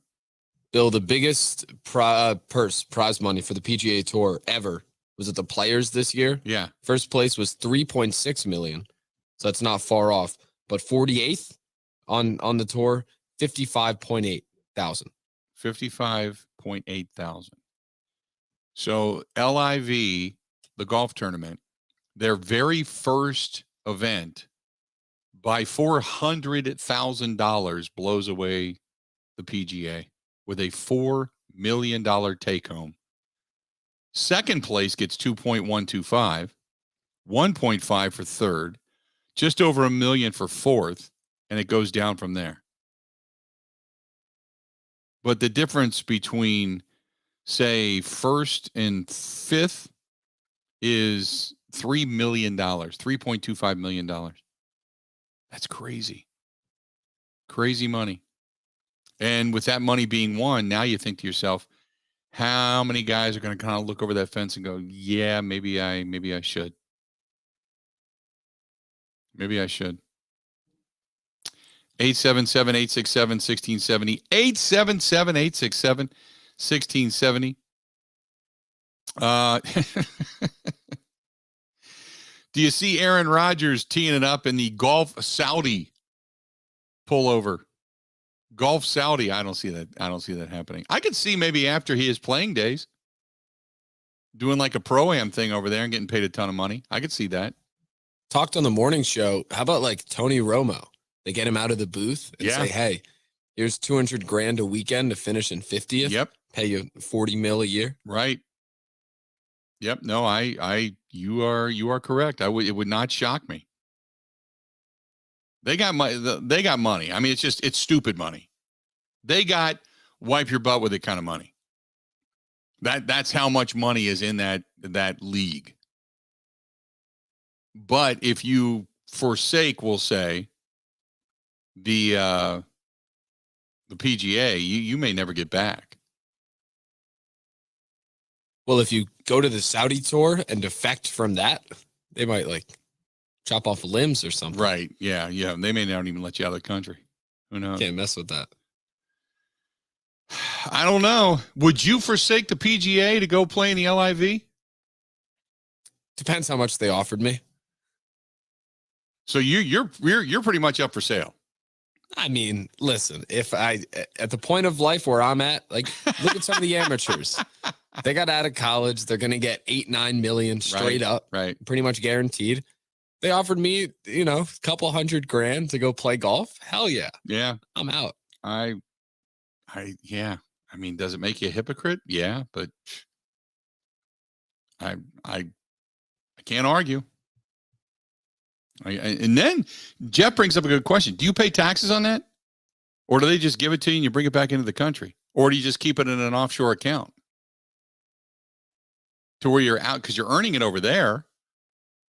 Do you have to pay? Because if you don't have to pay taxes on it on top of that, imagine that. I think they might be earning it here, but it's money from there, if that makes sense. I don't know. Because they're playing in the States for most of the events. Yeah. Well, you would then have to pay the state tax for what you earn in that particular state, correct? I think that's the way it works. I think when you come there and play there and you earn money there, you're then considered a state. That's where you have to pay the state tax. So whatever that state tax is.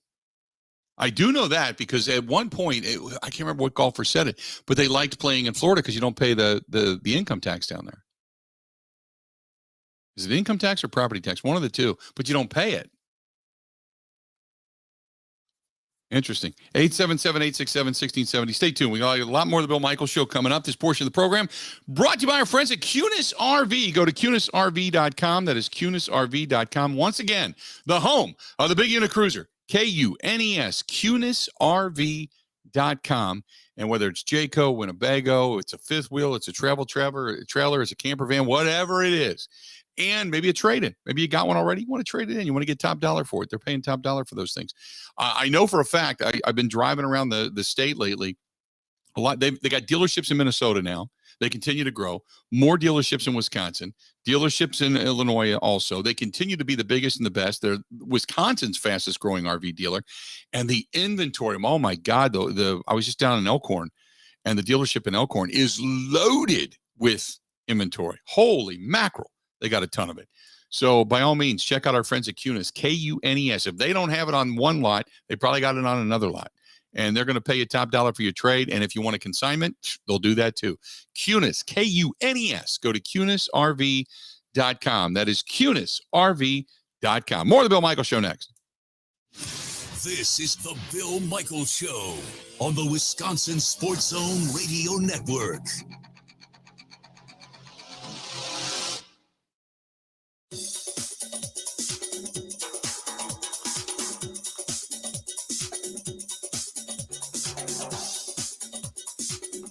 Bill Michaels will resume in 3 minutes.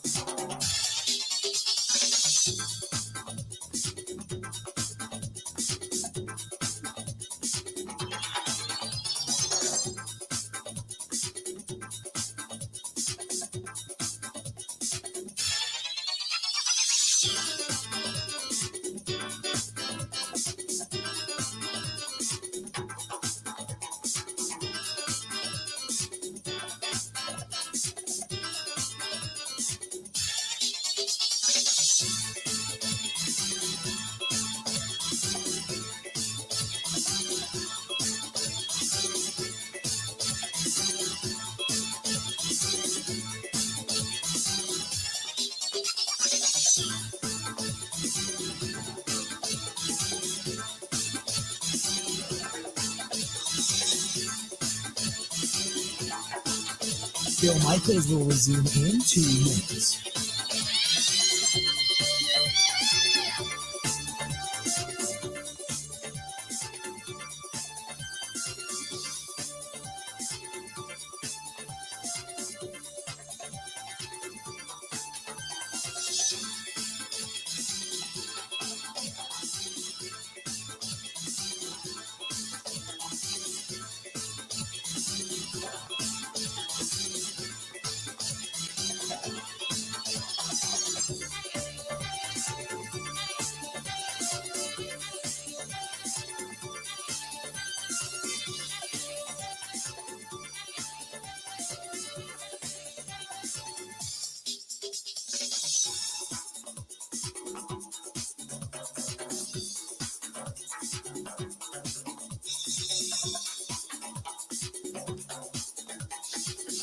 Bill Michaels will resume in 1 minute.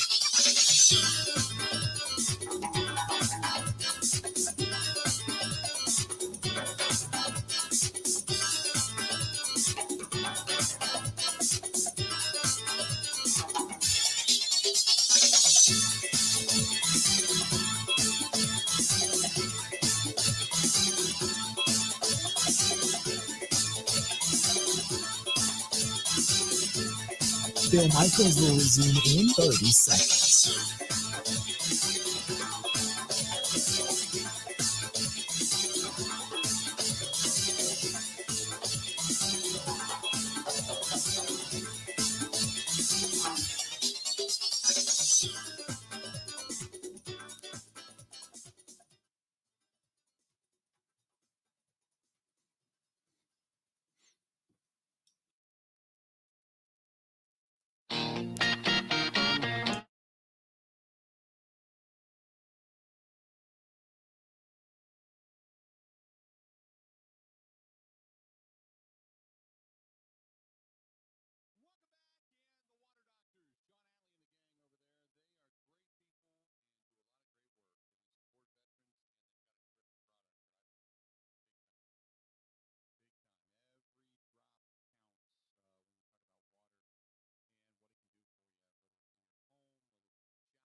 Glad to have you back. Welcome. Bill Michaels Show. We got a couple of segments to go before we get out of here today. Hey, remember this portion of the program brought to you by our friends at Roberts Specialty Meats in Waukesha. Paul Roberts and his staff, they're great. The home, and I'm going to do some grilling out tonight, as a matter of fact, but the home of the Al Capone roast, the Al Capone sausages, ribs on a stick, all perfect for tailgating. And then in addition to that, it is also fantastic for my new favorite, the B&B, the beef and the bacon. The B&B, the beef and the bacon. Great stuff. They put them on these skewers. You just throw them on the grill. The bacon gets crispy. And oh, my God, is it good.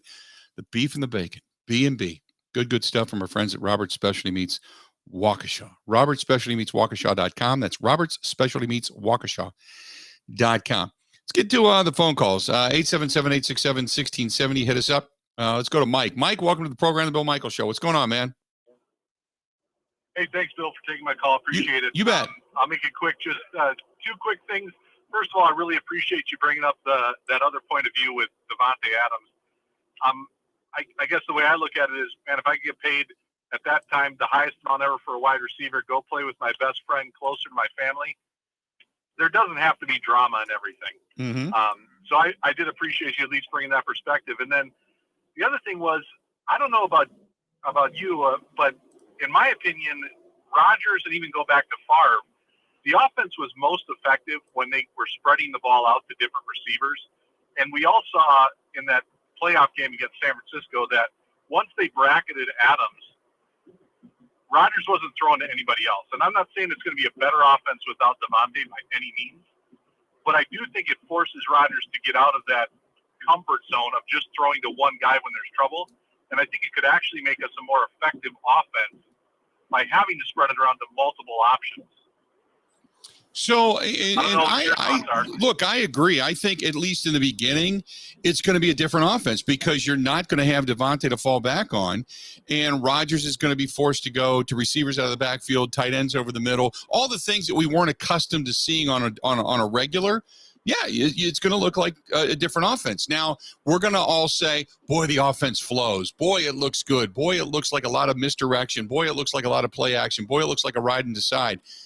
But then when you don't have that consistent downfield threat, somebody has to emerge. So what you're hoping is you get some wins looking good running the offense, and then things begin to emerge and somebody really kind of steps forward. That's kind of what I think we're hoping for, right? Oh, 100%. Can I ask you one quick question? I'll hang up. Has there been any updates as far as Amari Rodgers with his progress and possibly stepping into that Randall Cobb role? Yeah, a little bit. I mean, they said he looks really good. I mean, this is always the time of year in which guys come in a little bit underweight and they look fast and they look healthy and they look physical and they look athletic. So, yeah, there's been a lot of positivity surrounding that. Now, whether or not that's going to actually equate into him getting more reps or getting more opportunities or Aaron Rodgers to trust him even more, we'll have to wait and see. I still think it's going to be Allen Lazard and Randall Cobb who are going to be the focuses between those two guys, because Randall Cobb is the breakdown guy. He's the guy that knows where to be when Aaron Rodgers gets on the run. Allen Lazard, he's probably your best route runner. So you need somebody else like Amari Rodgers to step up and say, okay, I'll assume whatever role it is that you need.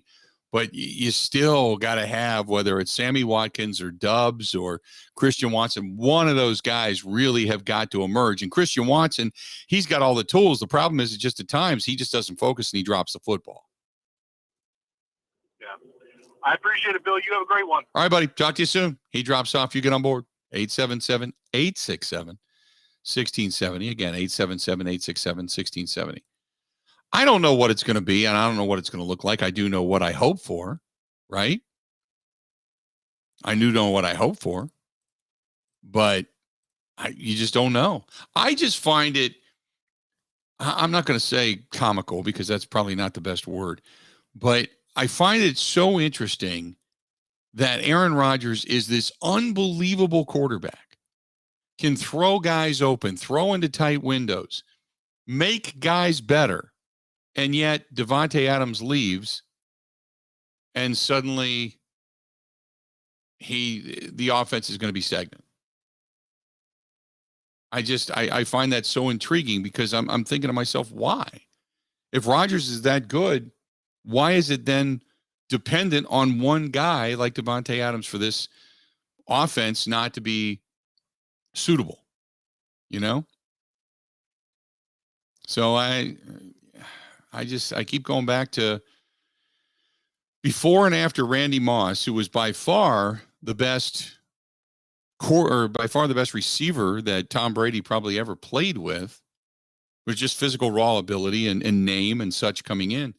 I find it crazy that Brady just keeps being Brady. Doesn't matter who he's throwing to. And yet Rodgers loses Adams and suddenly all is lost with the world. I just don't see it that way. That's just me, though. We'll see. I mean, the proof's going to be in the pudding before it's all said and done. 877-867-1670. Hit us up. Got a couple of emails here before we get out of here today. A couple of them I do want to get to. This is from Andrea. Andrea says, hey, Bill, I think Aaron Rodgers is going to be just fine. I think they're finally going to run Matt LaFleur's offense in the purest form. Will it look a lot like Shanahan's offense? And they run that pretty well, even without having a guy like Aaron Rodgers. Great point. Great point. Then again, they do have Kittle. They got Deebo Samuel. They have had in the past a pretty good run game. But again, you still got some weapons that aren't antiquated or unusable. I agree with you. I think things are going to be fine. I don't see it being problematic.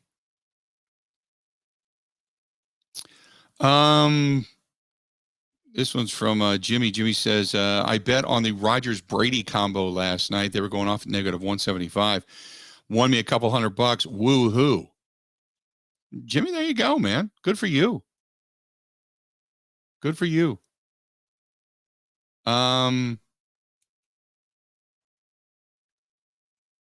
What some of the prop bets? I didn't see the prop bets. You know what? I didn't go when it came to the match last night. I didn't really get on. Normally, I'll go to betonline.ag. I'll go there and I'll take a look at it and I'll follow some of the prop bets. I didn't follow the prop bets last night because there was over and unders on who's going to have the first birdie, obviously who's going to win, what will be talked about first. I think who was going to be the first to hit a green on a par 3, all that kind of stuff. So closest to the pin, I didn't do all of that. We just didn't get into all that. There was actually a prop line on whether or not Tom Brady would suffer, quote, a wardrobe malfunction. Did you know that, Ben? I did not. Yeah. And it was 100 to 1 bet. It was 100 to 1 bet. Now, the question then became, what would be the wardrobe malfunction? So does the zipper on his fly break? Does his belt break? Does his shoe, screw up? Does his glove tear? His hat fall off? I mean, nobody had the determining factor as to what the wardrobe malfunction would be. So, but there was actually one. And there was a prop bet on would Aaron Rodgers make a 30-foot putt or not. So anyway, I didn't get into all of that. There was go ahead. an F-bomb dropped on the first tee. Who dropped it? Brady. I didn't hear that. I wasn't here for the first tee. That's why. I didn't go back and watch it. It might have been when Rodgers put it down the middle. Brady's like, F yeah. Oh. I didn't get that. All right. Well, there you have it. I didn't get the F-bomb last night. I have to go back and check that out. We figured there'd be something, right? The way these guys are, we figured there'd be something. What else do we have here? Anything? No? Mike says, I didn't watch the match last night. Boring. Watching football stars play golf. Who cares? Get back to talking about the NFL and who's actually going to win a Super Bowl. I think it's Green Bay's time. That's from Mike. Mike, if we had other things regarding the NFL to talk about, we would do it. But that was the biggest thing in the NFL yesterday, to be honest with you. 4 superstar quarterbacks going at it on a golf course in Vegas. Chris says, I'm a little disappointed they didn't have fan dancers in front of each hole holding the pin. Okay. Being Vegas, you thought there would be more glam. That I did get. And this last but not least, this is from Tom. Tom says, I wish they would have had Aaron Rodgers and Tom Brady in the same golf cart and us being allowed to listen in on their conversation. That I agree with. They each had their own cart. And I would have loved to have seen them like on a regular golf course, like you and I would be doing, sharing a golf cart, and then have GoPros on each side of the golf cart, looking at the guys as they sit and talk and converse and listening to what their conversations were. That would have been cool. That I agree with. Stay tuned. More of the Bill Michaels Show. Final segment of this thing coming up. This portion of the program brought to you by our friends out there at Curly's Waterfront Pub and Grill, right on Pewaukee Lake. Beautiful outdoor deck. This time of year, like tonight, it's going to be 71 degrees. Get out there and enjoy it. And they've got an incredible chef salad. Now, you can get the pizza. You can get the wraps. They're all good. Some beverages to go with it. Chef salad's fantastic. A night like tonight, outdoor deck. Sit outside. Watch the boats go by on Pewaukee Lake. Grab the chef salad and you're good to go. Good stuff from our friends at Curly's Waterfront Pub and Grill. And they've got some charity events coming up this weekend as well. Stop out if you want to make some donations or get involved in some of the raffles that they have. More of the Bill Michaels Show is next. Covering Wisconsin sports like a blanket. This is the Bill Michaels Show on the Wisconsin Sports Zone Radio Network. Your summer could be $100,000 sweeter with a Quick Trip 250 $100,000 winner's circle. Race down to Quick Trip and purchase any Oreo cookie, Oreo cakester, or king size Reese's with your Quick Rewards, and you could be one of 5 weekly winners and be entered for a chance at the grand prize of $100,000. Celebrate a victory lap with $100,000 with the Quick Trip 250 $100,000 winner's circle.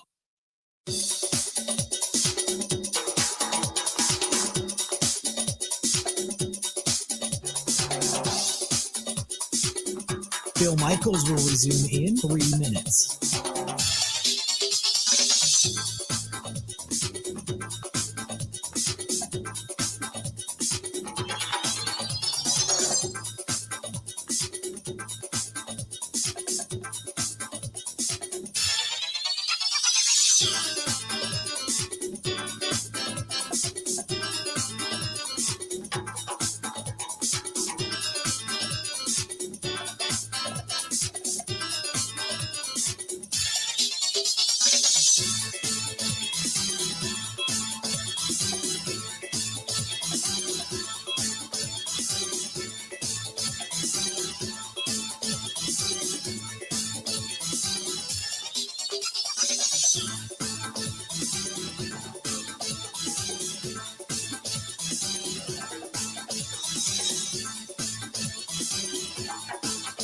Bill Michaels will resume in 2 minutes.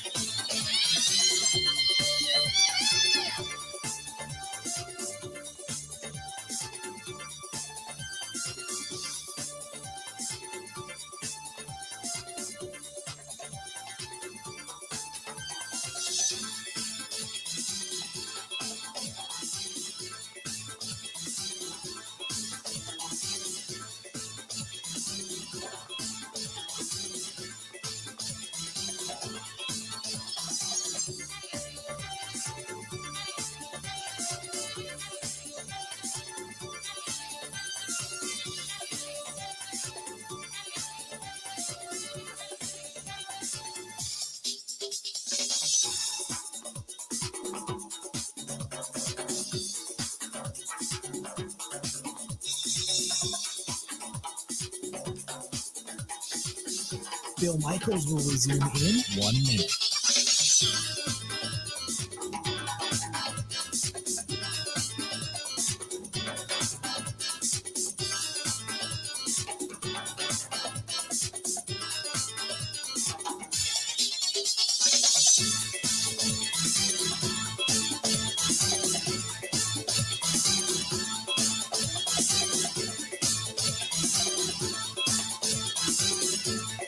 Bill Michaels will resume in 30 seconds.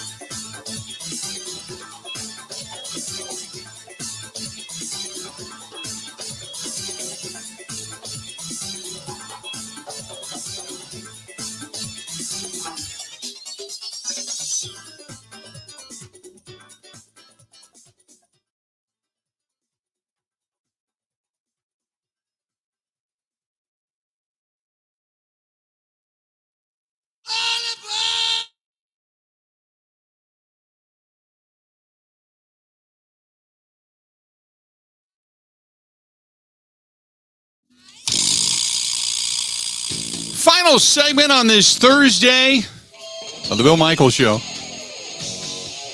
Getting you ready for later on tonight. You got Brewers baseball. San Diego's in town. Brewers trying to get back into the win column tonight after losing a couple to the Chicago Cubs over the last couple of days. Padres are here, and Brewers trying to get back into the win column, trying to get themselves a little more separation between them and the Cardinals, who are in Chicago this evening. Adrian Hauser goes to the hill 3-5 with a 3.69 ERA going to the hill tonight for the Crew. By the way, the Brewers 14-6 at home. 14-6 at home. So 8 games over at American Family Field. Hopefully the home cooking stays good. They've been really good at home as of late, too, as a matter of fact. So hopefully they continue back to the winning ways and the bats remain hot at American Family Field. 877-867-1670. 877-867-1670. Put it up. Glad to have you. By the way, when you talk about the team stats for the Milwaukee Brewers and where their place is in all of this, they have continued to climb. Remember, at the beginning of the season, they were floundering pretty bad. They were down near the bottom. The Brewers have now climbed. Now, at one point, they were up to 18th overall in batting average. They've dropped a little bit. They're down to 21. Now they've fallen off on this road trip just a tad. But their OPS, the Brewers' OPS, they are 8th in all of Major League Baseball. 8th. Now, I knew they were putting the ball in play and getting better, taking a few more walks, finding ways on base. But they are 8th in all of Major League Baseball. That's saying something. And the Brewers now, do you know the Brewers? You wouldn't think this. The Brewers have the most home runs in all of Major League Baseball? That can't be right. That's what it says. They have now hit 70. Huh. 70. They're one better than the Yankees. 70 home runs. That's also with a lot of their home run guys not playing for the last 70 home runs. And that blew me away. They are 6th best in slugging percentage at 408. 6th best. That stunned me. Those two numbers stunned me. Because I thought for sure when you start to look at home runs, I thought you'd be looking at Houston, Atlanta, the Dodgers, the Giants, some of those teams. I thought for sure you'd probably look at, a team like St. Louis. St. Louis, 18th. 18th. 18th in all of Major League Baseball.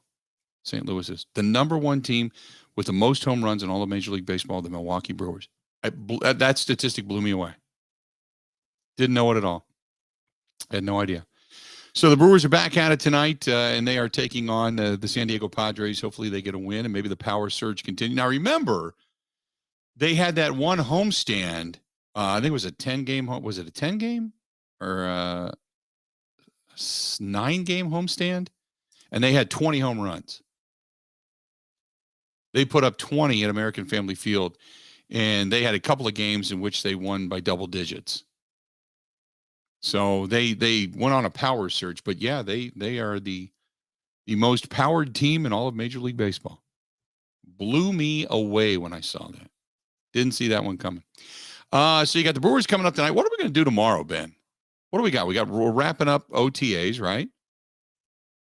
We're going to wrap up some OTAs. Got Brewers baseball. Got game 1 of the NBA Finals. So we got all of that. What else we have coming up tomorrow on the program? Anything? That's it. If you go to and Anthony says the Brewers have 70 home runs, the Yankees now have 72. Maybe ESPN site was a little bit behind the times. Yeah, if you go to Major League Baseball and you click on the notes, we get game notes through the media center, and it's the Yankees with 72 home runs, now back on top. But even if you would have told me the Brewers have the second best numbers when it comes to home runs in all of baseball, I would have said there's no way. But they do. Yeah. Yankees have hit 3 today. That's the reason why.